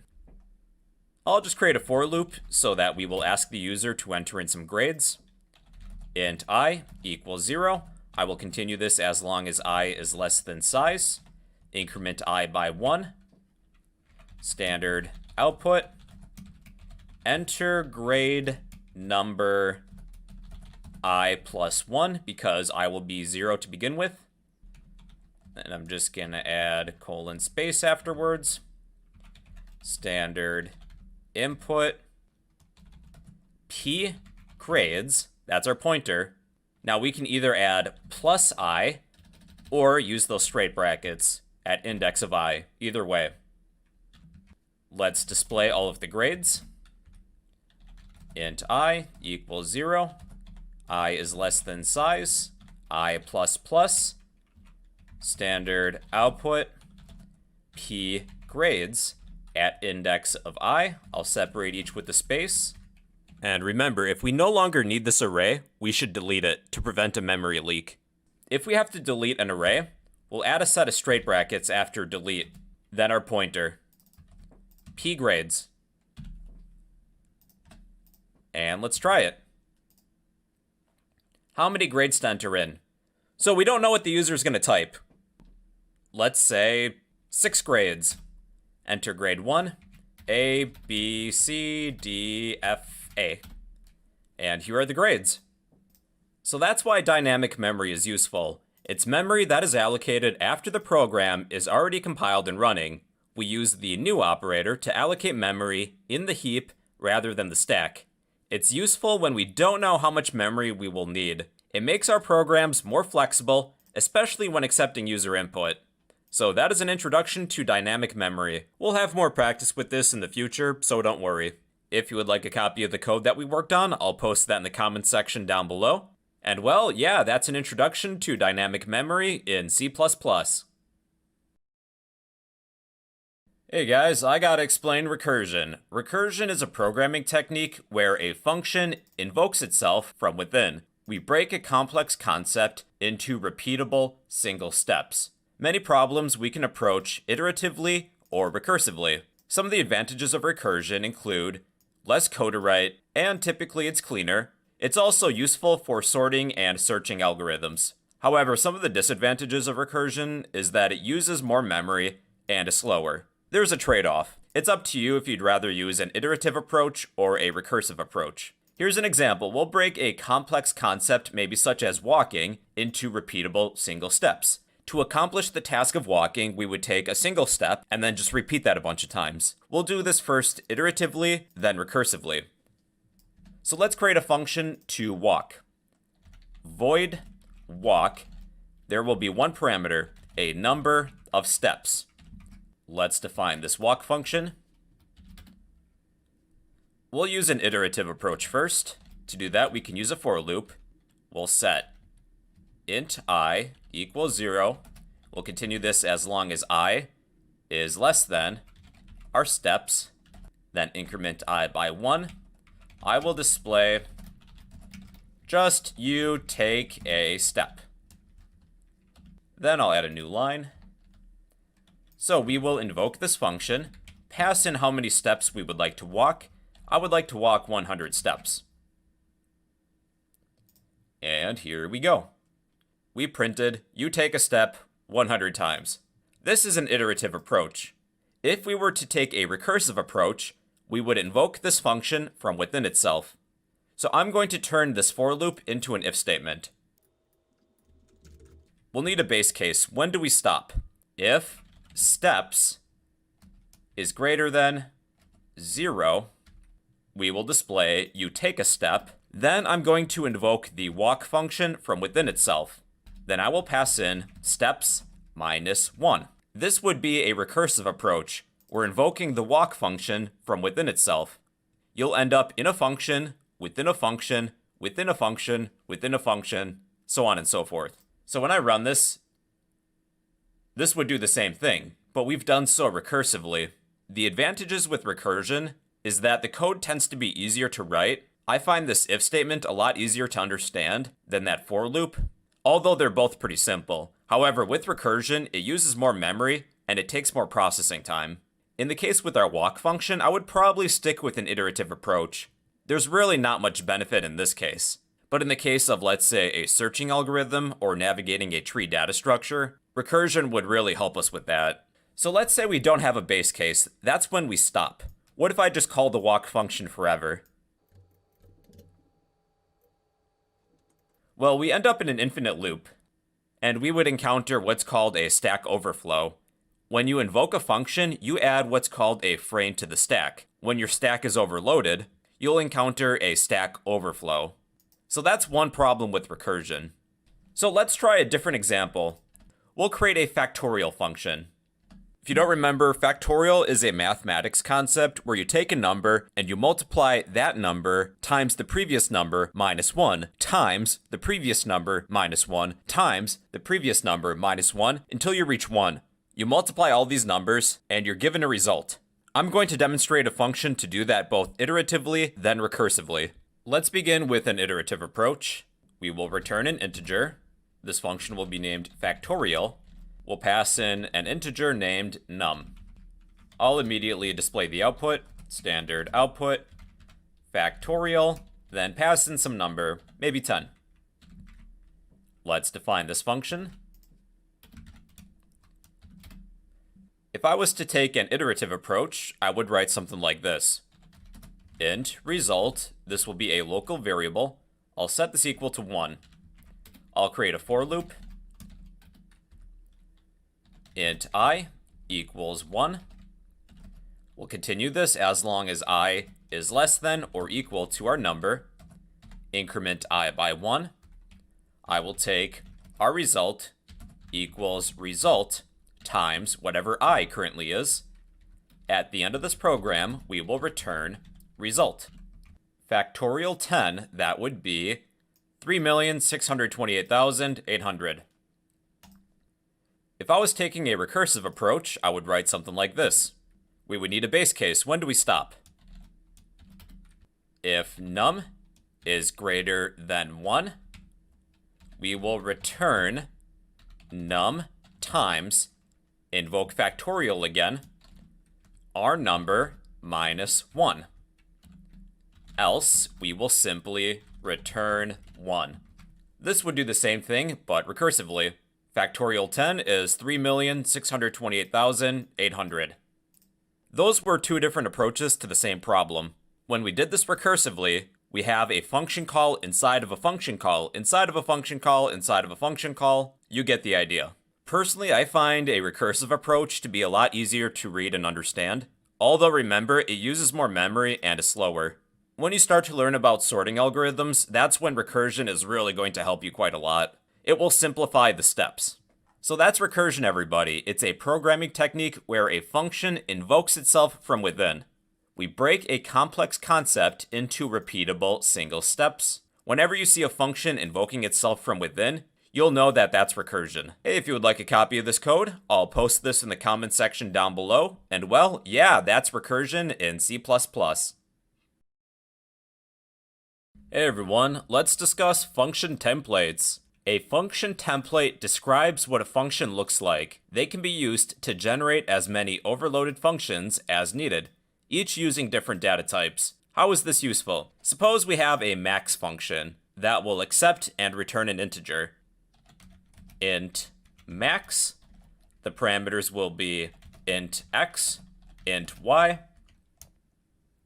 will return, I'll use the ternary operator here, is x greater than y? If so, return x. If not, return y. This function is compatible with integers as arguments. Let's display standard output max, then pass in two integers like 1 and 2. So this would return the number 2. But what if I would like to use this function with doubles, such as 1.1 and 2.1? Well, we're truncating that decimal portion. We're returning 2, not 2.1. If I want this function to be compatible with doubles, normally I would have to create an overloaded function that accepts doubles and returns a double. Replace int with double. And I guess this would work technically. The value returned is 2.1. What about characters? How about the character 1 and the character 2. Technically, we could use the max version that accepts integers, because there's an associated ASCII value with each of these characters, but I would like an overloaded function that accepts and returns characters. Char, char, char.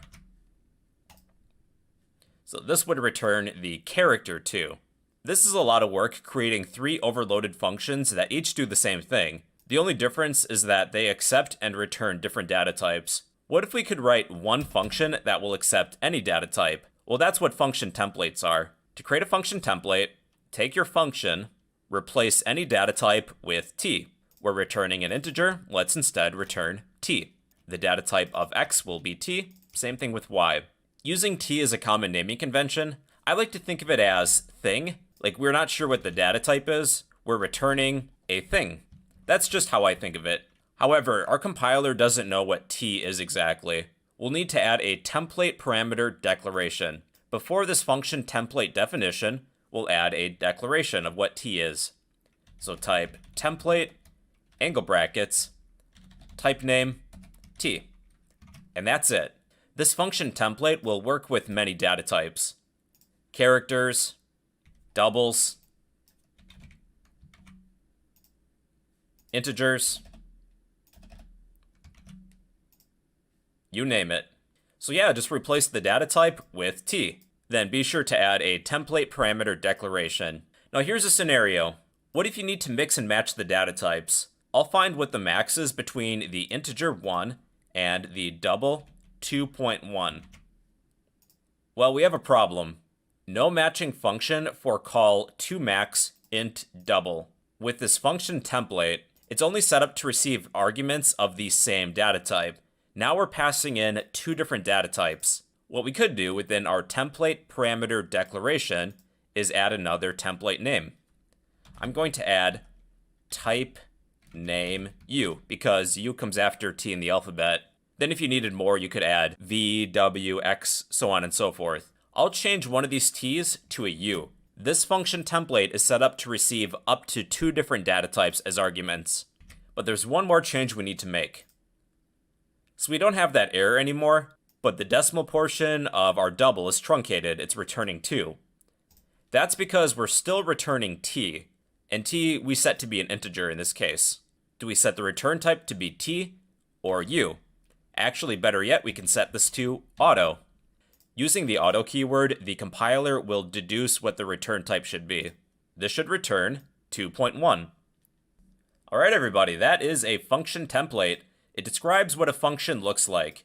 They can be used to generate as many overloaded functions as needed, each using different data types. I like to think of it like a cookie cutter. We're determining what the shape is, but the arguments, the dough that we use for our cookies, can be different. But the cookies will end up having the same shape. One of the main benefits of using function templates is that we only have to write a function once, and then it's compatible with different data types. So you don't need multiple versions of the same function. We'll generate functions using this template as needed. So yeah, those are function templates, everybody. Your assignment, if you choose to do so, is to write a function template in the comments section down below. And well, yeah, those are function templates in C++. Well, okay then everybody, we gotta talk about structs. A struct is a structure that groups related variables under one name. Think of an array. An array can store multiple values of the same data type. Well, a struct can store multiple values of different data types. We can store strings along with ints, doubles, booleans, etc. To create a struct, let's do so outside of the main function. Type struct. Then we need an identifier. This is kind of like the data type. Suppose we're going to group related variables for students. I'll name this identifier student. Within the structure of student, variables that we declare are known as members. I think each student should have a name member. This will be of the string data type, string name. I'll declare this but not yet assign it, as well as a GPA. That could be of the double data type. Then a Boolean variable if they're currently enrolled or not. Enrolled. Then be sure to end your struct with a semicolon. Our struct student is kind of like its own data type. We can use this data type to declare variables. I'll create a student variable of this data type, and that variable will have these three different members: a name, a GPA, and a Boolean variable for being enrolled. Much like with creating a variable, we type the data type, student, and then some name, some identifier. Let's name the first student Student1. Student1 will have its own name, GPA, and enrolled status. If I would like to assign the name member of Student1, I would type the name of the student, Student1, followed by dot. Members can be accessed with a dot, also known as the class member access operator. I'll assign the name member and set this equal to SpongeBob. I'll assign Student1's GPA, Student1.GPA. I'll give SpongeBob a solid 3.2. Then I could set his enrolled status. Student1.enrolled. I'll set this to be true. Then we could access these members. I'll display them.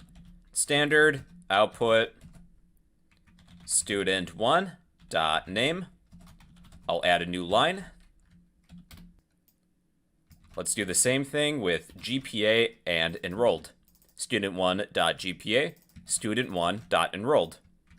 This is what this looks like. We have a student variable. The name member is SpongeBob. SpongeBob has a GPA of 3.2. When accessing Boolean variables, 1 corresponds with true, 0 corresponds with false. Enrolled is set to true, so that would return 1.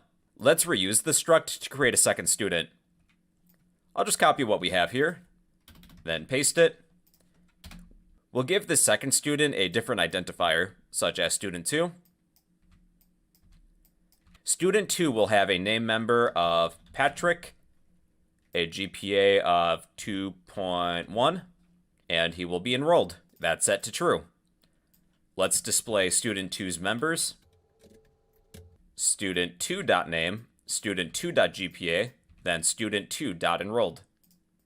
These first members correspond with Student1, SpongeBob 3.2, 1 for true. The second set is for Student2. Patrick has a GPA of 2.1, and Patrick is currently enrolled. Okay, one last example. Let's create Student3. Let's copy what we have, paste it. Student, Student3, Student3.name, Student3.GPA, Student3.enrolled. Student3's name will be Squidward. Squidward has a GPA of 1.5. Let's set enrolled to be false. Then display Student3's members. Student3.name, Student3.GPA, Student3.enrolled. And here are Student3's members. Squidward, 1.5, and 0, that means false. Now with members, you can set a default value. I'll set enrolled to be true. Then we don't need to explicitly state that. Underneath SpongeBob, Patrick, and Squidward, their enrolled member is all set to 1. With members, you can set a default value. So yeah, those are structs. It's a structure that groups related variables under one name. Structs can contain many different data types. Variables in a struct are known as members, and members can be accessed with a dot, the class member access operator. So those are structs. Your assignment is to post a struct in the comments section down below. And well, yeah, those are structs in C++. Hey everybody, in this topic I'm going to show you how we can pass a struct to a function in C++. Suppose we have a struct. The identifier of the struct will be cars. Then we'll create some members related to cars. How about a model, standard string model, a year, int year, then a color, standard string color. Then let's go ahead and create 2 car structs. How about car, car1, car2. Then we'll assign the members. car1.model, pick a model of a car that you like.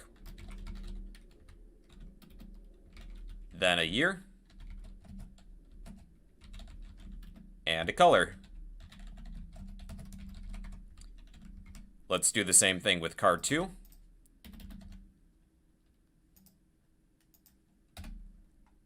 car2.model, car2.year, car2.color. Let's pick some different data. That'll work. Suppose we have a function to display the members of a car. Void. How about print car? We're printing the members. We'll need some parameters. The data type of what we're passing in are car structs. So we'll list that as the data type. Then some nickname for the argument that we receive. How about just car? Then I will display the members. Standard output car dot model. Should probably add a new line too. Then do the same thing with year and color. Car.year, car.color. Let's test this by printing car1. Print car1. We will pass the name of a struct as an argument. Then I think we're just missing a function declaration, so if you're missing that, be sure to add that. There. Now let's run this. Okay, here's our car. Mustang 2023, and the color's red. Now with structs, they're passed by value rather than passed by reference. If we pass a struct as an argument, what we're doing is creating a copy of the original struct. To demonstrate that, let's display the address of car1 before and within the function. Standard output address of operator car1. I'll add a new line. Then let's do that within the function too. The parameter name is car, not car1. There. So let's try that. So these addresses are different. When we pass the struct to a function, the function will create a copy of it. It's passed by value. We're displaying the members of the copy rather than the original. If you need to work with the original struct, you can use the address of operator. We're passing a reference to the original car struct. Then be sure to change that within the function declaration as well. So let's take a look at the addresses now. Yeah, these addresses are the same. Car2 is feeling pretty lonely, so let's print car2 as well. Print car, pass in car2 as an argument to this function. So we should have car1 and car2. This time, let's change one of the members within a function. Let's create a function to paint car. Paint it a different color. Paint car. There will be two arguments. An address to a car, as well as a color, which will be of the string data type. Be sure to add a function declaration if you're missing it. Then within this function, we will take our car.color equals the new color that we receive. Now, before we print our cars, let's paint them a different color. Paint car. We have two arguments this time, a car struct and a new color. Let's paint our Mustang silver. Then let's paint car2 maybe gold. Then let's display this. Okay, our Mustang is now silver and our Corvette is now gold. So if we didn't use the address of operator when painting our car, let me show you what happens. Our cars are still the original colors, red and blue. What we did within this function is that we created a copy of our car structs and changed the color of the copies rather than the originals. So if you need to make any changes to the original, you would want to use the address of operator. So that's how to pass structs to functions. You can pass by value, which can be expensive, or you can pass by reference. Your assignment, if you choose to do so, is to post a function that accepts a struct as an argument. And that's how to pass structs to functions in C++.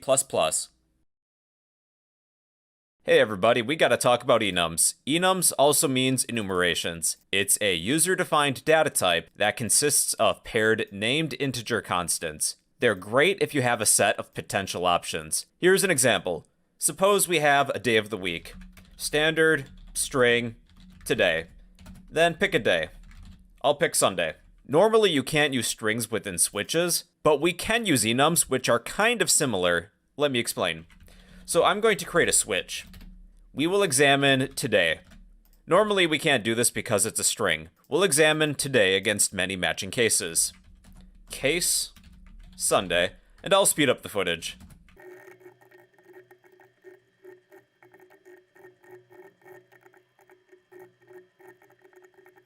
Okay, here's my switch. Depending on what day of the week it is, we'll display a custom message.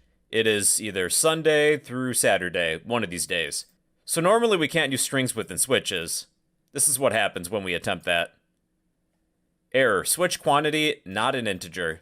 Something similar that we can use are enums. They're paired named integer constants. We have a name and an associated value. They're interchangeable. At the top of my program, I will declare enum, then a name for this set of enumerations. Let's say day, for day of the week. We have Sunday, Monday, Tuesday, and you know the rest.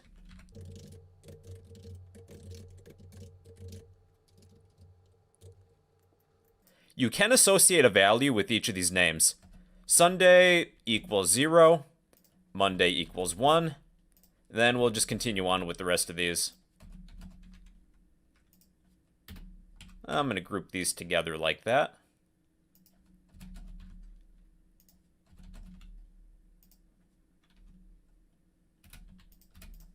Okay, we have our enum set up. This identifier is kind of like the new data type. We're not working with strings anymore, we're working with days. These are a set of potential options. Each option is a pair of a name and some associated value. You can really pick any value. I went with the numbers 0 through 6 to represent the day of the week. I'm going to set today to Sunday. This name. We can now use this within a switch. There's an associated integer value, but we'll change the cases from strings to that enum data type.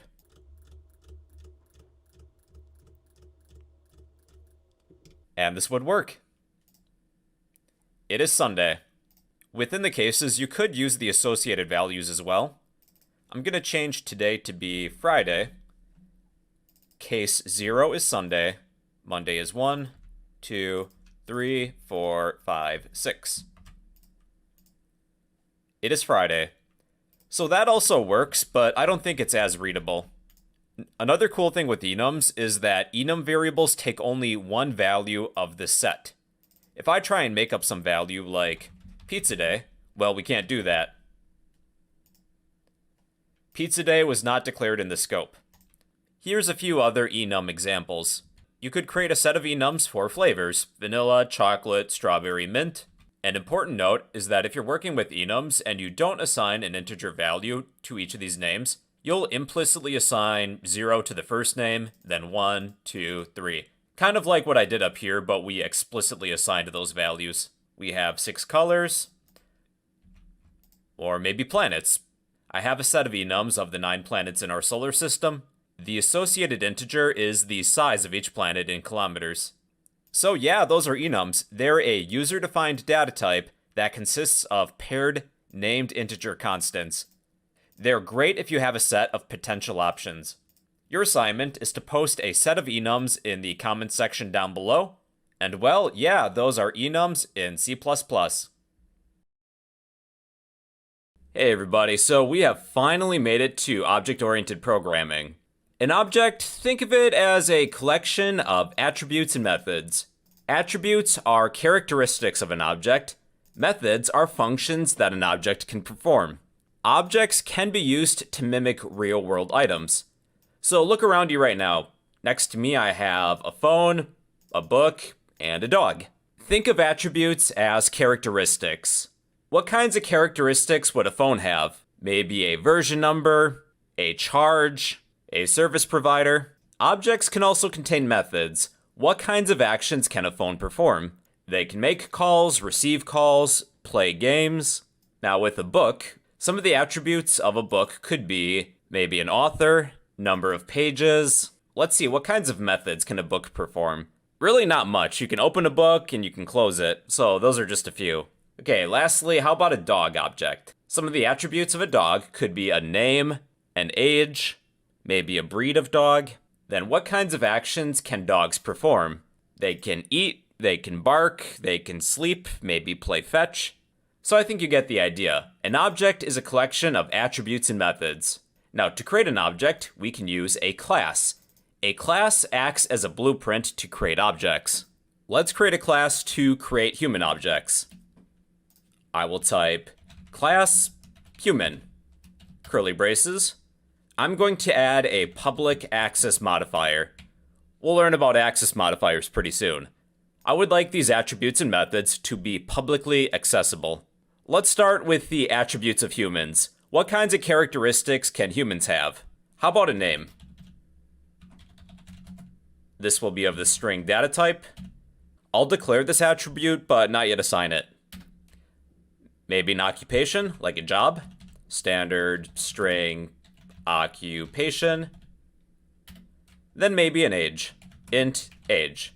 Our class human has these attributes. Humans have a name, an occupation, and an age. That's good enough for this example. Now let's cover methods. A method is a function that belongs to a class. It's something that an object can do, an action it can perform. What sorts of actions should our humans be able to perform? How about an eat method? Void eat. I'll just display a message, standard output. Let's say this person is eating. Humans can drink. Void drink. Standard output. This person is drinking. Okay, one last example. How about sleep? Humans sleep, right? Void sleep. Standard output. This person is sleeping. Good enough. Oh, then make sure we add a semicolon to the end of the class. Perfect. Okay, so we now have a human class. We can use this class as a blueprint to create human objects. Each human object will have a name, an occupation, and an age. They can also eat, drink, or sleep. They have their own functions, which we call methods. So to create a human object, we will type the name of the class, human, then a unique identifier. How about human1? That's creative. So human1 is an object. Human1 has a name, an occupation, and an age. But we have not assigned these attributes. Let's say human1's name, human1, member access modifier, which is a dot, name equals Rick. Then human1's occupation equals scientist. Human1's age equals 70. Let's verify that this worked by printing out these attributes. Standard output human1 dot name. I'll add a new line. Then let's repeat this for occupation and age. Human1 dot occupation, human1 dot age. Human1's name is Rick. His occupation is a scientist. His age is 70 years old. So this part is kind of similar to structs. However, objects can also perform actions. They have methods. Rick can eat, drink, and sleep. So to invoke those methods, I would type the name of my object, human1, and let's have human1 eat. So human1 dot eat, add a set of parentheses to invoke this method. Okay, this person is eating. Let's also test drink and sleep. Human1 dot drink, human1 dot sleep. Okay, this person is eating, this person is drinking, this person is sleeping. And that is our human, human1. For more practice, let's create a second human. Human2. I'm going to copy these lines. Let's change human1 to human2. Human2's name will be Morty. Occupation will be student. Age, what about 15? I'm going to display the attributes of human2 this time. Then I'll have human2 invoke its methods. Eat, drink, then sleep. Okay, human2's name is Morty. Their occupation is a student. Morty is 15 years old. then Morty can perform these actions: eat, drink, and sleep. Now, you can assign some default attributes. So let's say that all humans we create will be named Rick. It's kind of like we're cloning him.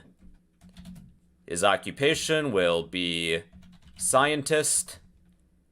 Age will be 70. I'm not going to assign these attributes. What I did is that I added some default attributes. So we have human 1 and human 2. I'll display the attributes of human 1 first, then human 2. Human 1.name, occupation, age.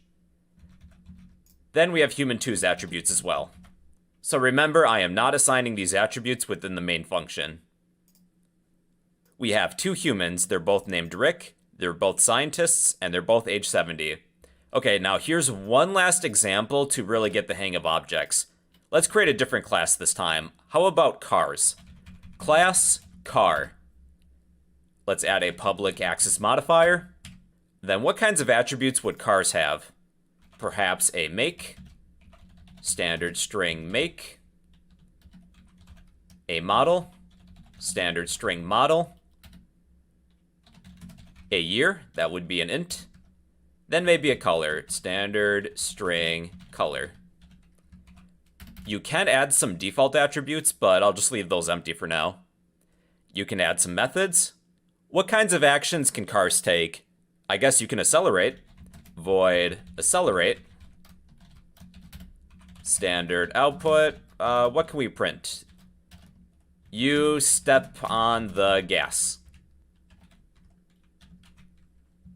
Then maybe brake. Void brake. Standard output. You step on the brakes. Then be sure to add a semicolon to the end of your class because I always forget to do that. Okay, we now have a car class. It acts as a blueprint to create car objects. To create an object, we would type the name of the class, car in this example, then a unique identifier for the object. Let's say car1.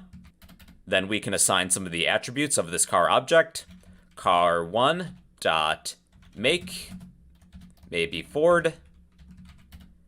Car1 dot model equals Mustang. I like Mustangs. Car1 dot year equals 2023. Then a color, car1 dot color, maybe silver. Okay, then just to test these, let's print these attributes. Standard output, car1 dot make. I'll add a new line.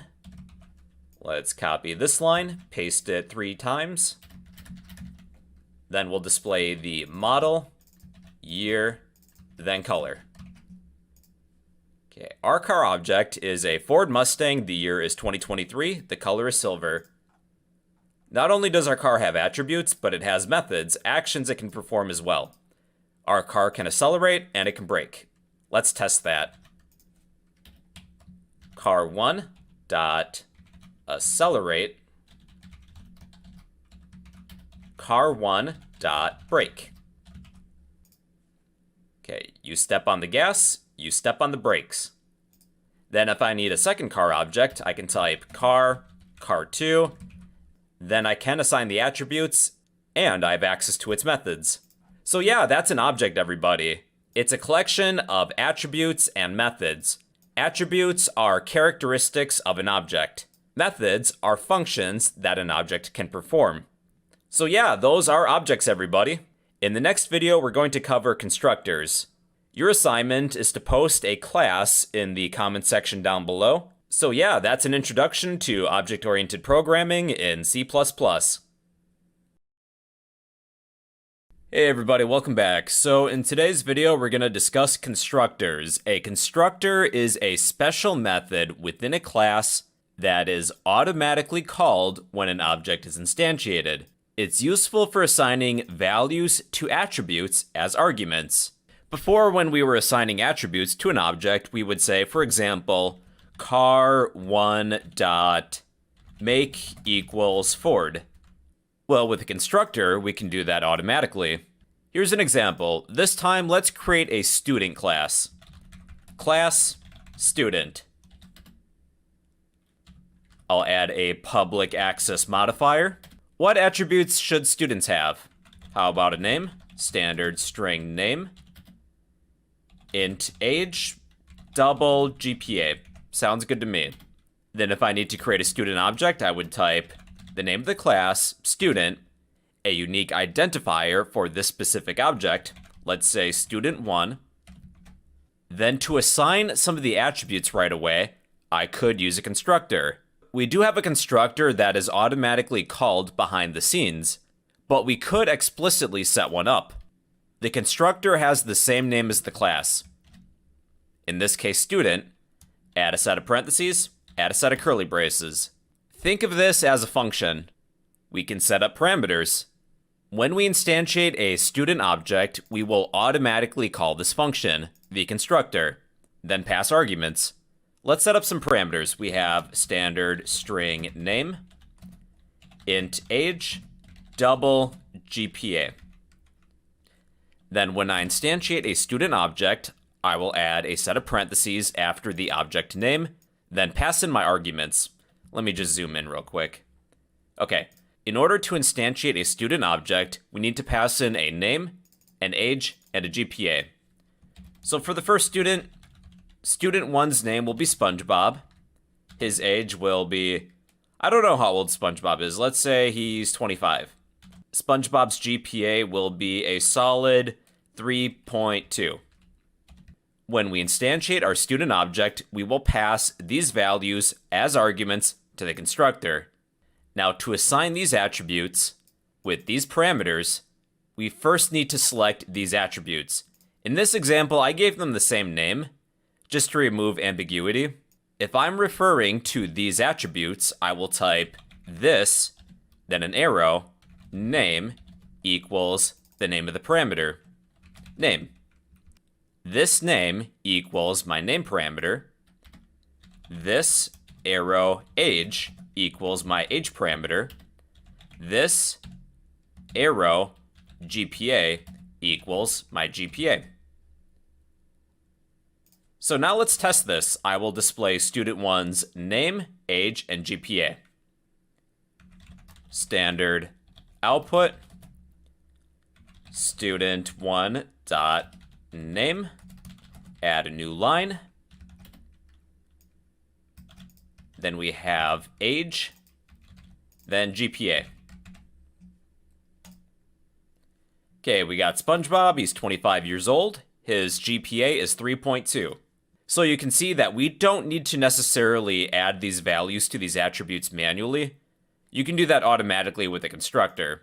So another way in which you may see this constructor set up is with the parameter names being different from the attribute names. Perhaps instead of name, age, and GPA, let's say X, Y, then Z. If the attribute names are different from the parameter names, you don't need this keyword. You could say name equals X, age equals Y, GPA equals Z. And this would work too. If you prefer this way of doing things, you can do that. Just my own personal preference, I like to use this keyword and then keep my parameters the same. But that's just me. You do you. Let's create a couple more students. And it's kind of nice because we can reuse this constructor. Let's create student 2. Student, student 2. Student 2 will be Patrick. I don't know how old Patrick is. Let's say Patrick is 40. Patrick's GPA will be 1.5. Okay, to test this, let's display student 2's name, age, and GPA. Okay, we got Patrick, he's 40 years old, GPA is 1.5. One last student. Student 3. Student 3 will be Sandy. Sandy is, how about 21 years old. And Sandy's GPA is a perfect 4.0. Okay, now we'll display student 3's name, age, GPA. Okay, we got Sandy. Her age is 21. GPA is 4.0. Let's do one last example just to reinforce our understanding of constructors. Let's create an entirely new class. Let's go back to our car class. I'm going to get rid of all of this. So we need a class car, set of curly braces, add a semicolon to the end. I will add a public access modifier.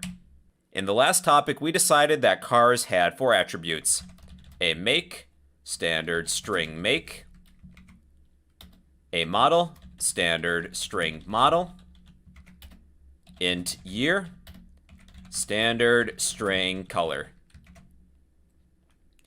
Now we'll create a constructor for our car objects. It has the same name as the class name, car, set of parentheses, set of curly braces. We can set up some parameters. We have make, model, year, and color. I think I'm just going to copy this to save time. You can rename these if you want, but I like to keep them the same.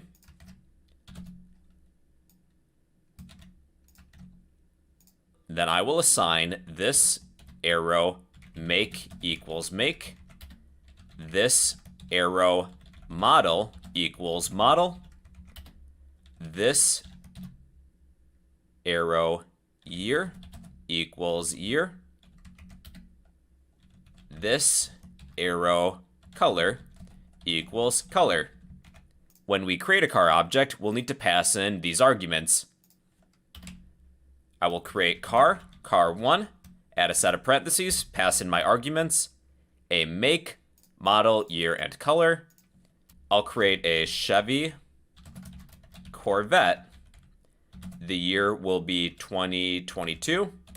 The color is blue. I'm going to display the attributes. Standard output car1.make. I'll add a new line. Then I will display the model, year, then color. Model, year, color. Car 1 is a Chevy Corvette. The year is 2022. The color is blue. Let's create a second car. Car 2. Car 2 will be a Ford Mustang. The year will be 2023. The color will be red. I will display car 2's attributes. We have a Ford Mustang. The year is 2023. The color is red. So yeah, that's a constructor, everybody. A constructor is a special method that is automatically called when an object is instantiated. It's useful for assigning values to attributes as arguments. When you create an object from a class, add a set of parentheses, then add your arguments. Within the constructor, you can assign those arguments to the attributes of that class. In the next topic, we'll cover overloaded constructors. If you're looking for some additional practice, in the comments section down below, post a class that contains a constructor. And well, yeah, those are constructors in C++. Overloaded constructors are when we have multiple constructors with the same name but different parameters. They allow for a varying number of arguments when instantiating an object. Here's an example. We'll create pizza objects from a pizza class. Let's type class, pizza, add a set of curly braces, a semicolon to the end. We'll make our members publicly accessible.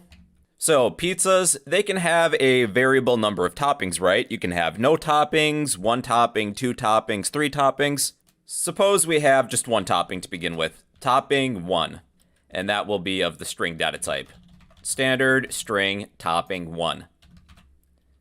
Then I will create a pizza constructor. It has the same name as the class name, pizza, parentheses, curly braces. We'll set up some parameters. Standard string topping 1. In order to construct a pizza, we have to pass in 1 topping. So let's do that. We have pizza, pizza 1, and I will pass in 1 argument for a topping. I feel like pepperoni. Then we'll just need to assign this argument to this attribute. This arrow topping 1 equals topping 1, the name of this parameter. Then to test this, let's display topping 1. Standard output pizza 1 dot topping 1.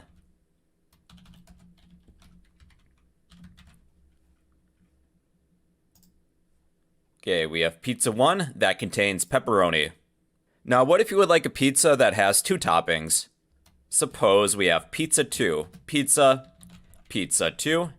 This time, I'm going to attempt to pass in 2 arguments. How about mushrooms and peppers? Well, when I run this program, we're going to have an error. Error, no matching function for call to pizza with 2 arguments. We can create an additional constructor that accepts different arguments. Let's copy what we have and paste it. This constructor will take 2 string arguments, topping 1 and topping 2. So we have 2 toppings this time, and I should probably create another attribute for a second topping. Standard string topping 2. This topping 2 equals topping 2. So now with pizza 2, let's display topping 1 as well as topping 2. Now pizza 2 contains mushrooms and peppers. What if you would like a pizza with no toppings, like a plain cheese pizza? Well, we could set that up. Pizza 3. I'm going to attempt to add a set of parentheses after pizza 3, but pass in no arguments. But we have a warning. Our compiler is saying we should get rid of the parentheses. If we're passing in no arguments, we don't need that set of parentheses. But we still have an error here. No matching function call for pizza with no arguments. If we're creating an object and passing in no arguments, we'll need a matching constructor. So at the top, I'll create a pizza constructor with no arguments. And that should make that error go away. So this should run and compile just fine then. Yep, no errors. So yeah, those are overloaded constructors. You can have multiple constructors with the same name as long as the parameters are different. We have 3 constructors with the same name. We can create a pizza with no toppings, 1 topping, or 2 toppings. Overloaded constructors allow for multiple objects with a varying number of attributes. If you're looking for some additional exercises, post a class with overloaded constructors in the comment section down below. And well, yeah, those are overloaded constructors in C++. Hey everyone, let's talk about getters and setters. Getters and setters are used within this concept of abstraction, where we hide any unnecessary data from outside of a class. Getters are functions that make a private attribute readable. Setters are functions that make a private attribute writable. Here's an example. I'm going to create a stove object. Class stove. Then I will instantiate a stove object. Stove. In previous topics, when we created attributes, we would use the public access specifier, then write any attributes. In this example, let's say int temperature. I'll go ahead and set this to 0 right away. Since this attribute temperature is public, it's accessible from outside of the class. That means that people can change it. For example, I will take my stove object, set the temperature attribute to a really high setting that doesn't exist, like 1,000,000. This is fine. Then I can display the temperature. Standard output, the temperature setting is stove.temperature.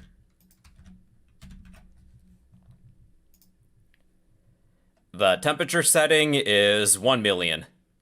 I don't want people to mess with my temperature attribute. What I could do instead is set these attributes to be private. We're following that rule of abstraction. We're hiding any unnecessary data from a user that they don't need. We no longer have access to this temperature attribute from outside of the class. You can see we have some red underlines. Temperature is private within this context. This is a hidden attribute from the outside world. If I need access to the value found within this temperature, I can write a getter. It's a function that will make an attribute readable. I'll add a public access specifier, then write a getter. We're returning an integer. I'll write get, then the attribute name. Temperature. All I'm gonna do is return our temperature. I can no longer update or change the temperature. It's readable but not writable, so I'm going to turn this line into a comment. In place of accessing this attribute directly, I'm going to invoke the getTemperature method. Stove.getTemperature, add a set of parentheses. Now the current temperature setting is set to 0. Adding a getter will make an attribute readable. If you need a private attribute to also be writable, you can add a setter. Void set temperature.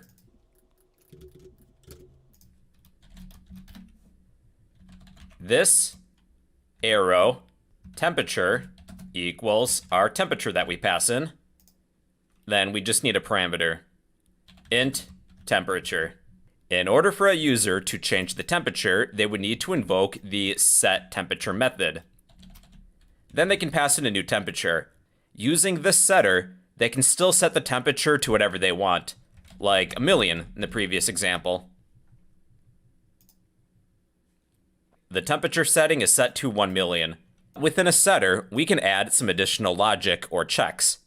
Before we do set the temperature, let's check to see what the temperature is. If the temperature the user passes in is less than 0, we will set this temperature to be 0. Else if the temperature is greater than or equal to 10, suppose this is a knob with different settings, the numbers 0 through 10. This temperature equals 10. In case they type in 1,000,000, it'll just max out at 10. Else, this temperature equals temperature. I could attempt to set the temperature to 1,000,000, but it would just max out at 10. Or we could try a negative number like -3. Well, now the temperature setting is set to 0, as if the stove was off. Or anything in between, maybe 5, something right in the middle. The temperature setting is 5. So yeah, that's kind of the purpose of getters and setters. They make a private attribute either readable or writable, or both if you use both. One additional step you can take too is that if you have a constructor, you can invoke the setters within a constructor. Within my stove class, I have a constructor. If we were to receive a temperature, we could set the temperature right away. So we already have this line of code within our setter, so we don't necessarily need this line again. We would instead invoke the setter. Set temperature, pass in our temperature. Then if I was to instantiate a stove object, I would have to pass in a temperature. I'll set it to be 0. And this temperature setting is set to 0. So yeah, those are getters and setters, everybody. A getter makes a private attribute readable. A setter makes a private attribute writable. Within the getters and setters, you can perform additional checks or logic, which is pretty nice. If you're looking for some additional practice, post a class that has a getter and setter in the comments section down below. And well, yeah, those are getters and setters in C++. Hey guys, let's talk about inheritance. Inheritance is when a class can receive attributes and methods from another class. The receiving class is known as a child class. The class that's being inherited from is known as the parent class. It's kind of like how children will inherit their parents' genes and some of their physical traits. It's kind of the same concept. A benefit of inheritance is that it helps to reuse similar code found within multiple classes. Here's an example. We will create an animal class. The animal class will be the parent class. Class animal. I'll make these members publicly accessible. All animals will have a Boolean attribute that we will name alive. If you're an animal, you're alive. Then let's add a method. Maybe an eat method. All animals should be able to eat. Void eat. we'll just print a generic message. Standard output. This animal is eating. I'm going to create two classes, a dog class and a cat class. They will inherit from the animal class. Let's begin with dog. Class dog.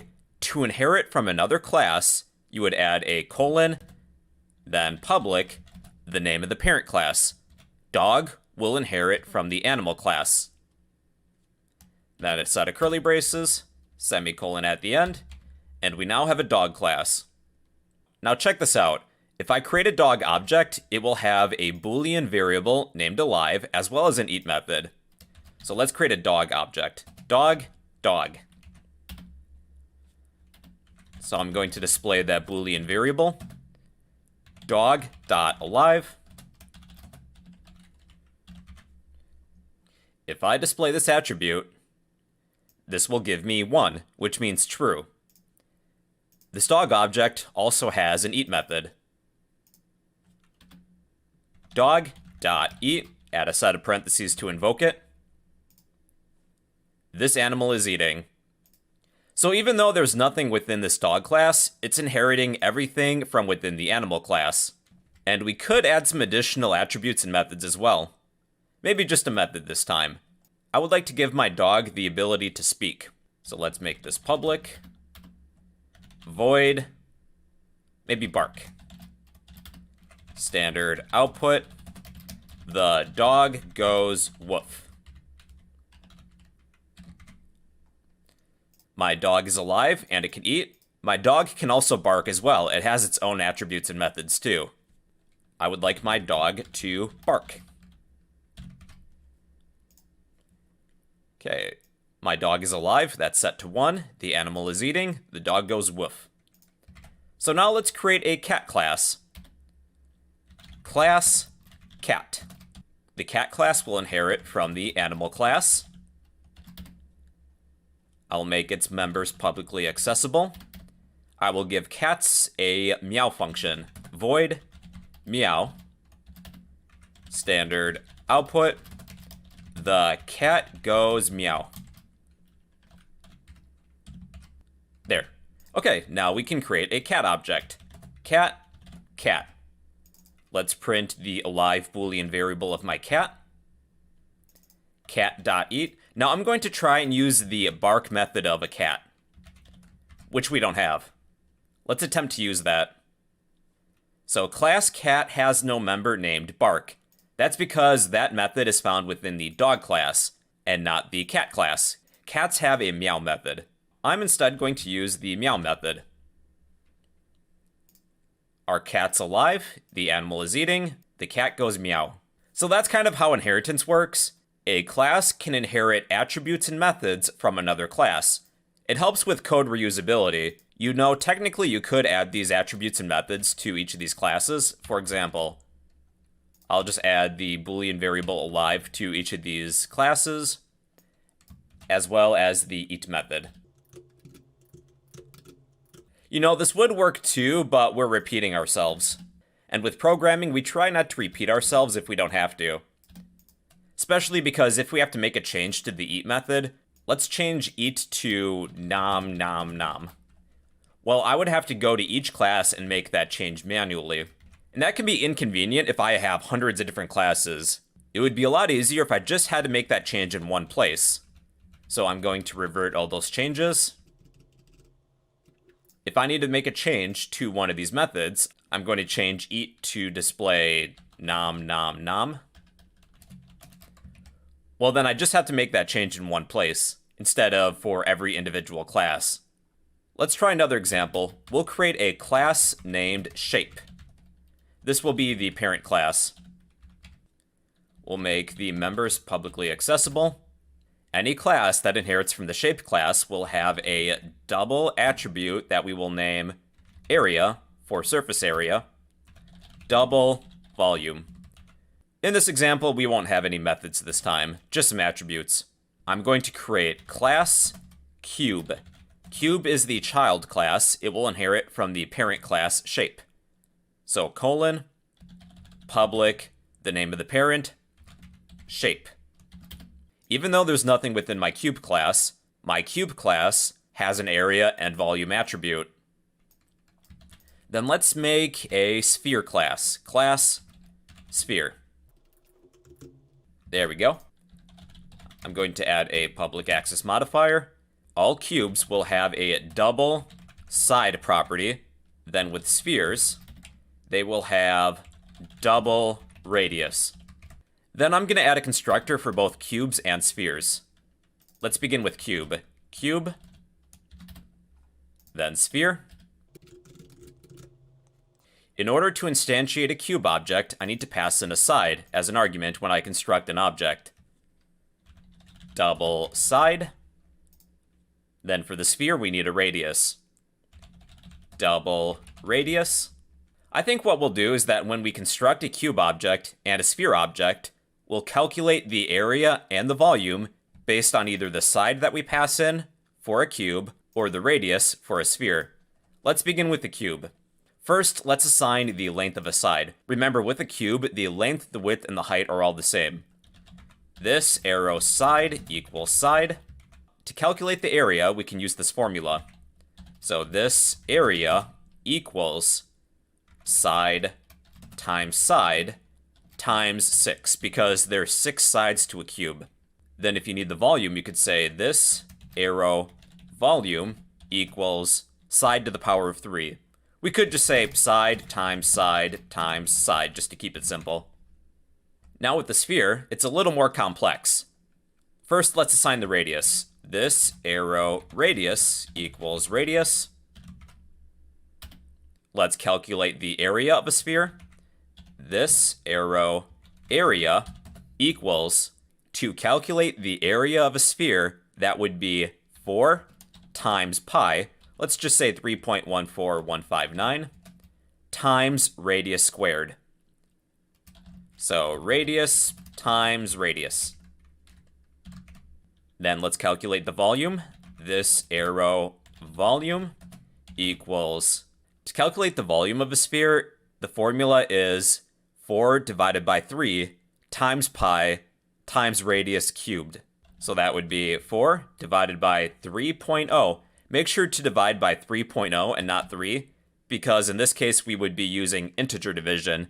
We would like to keep that decimal, so 3.0 times pi, that's 3.14159, times radius cubed. To keep it simple, we can say radius times radius times radius.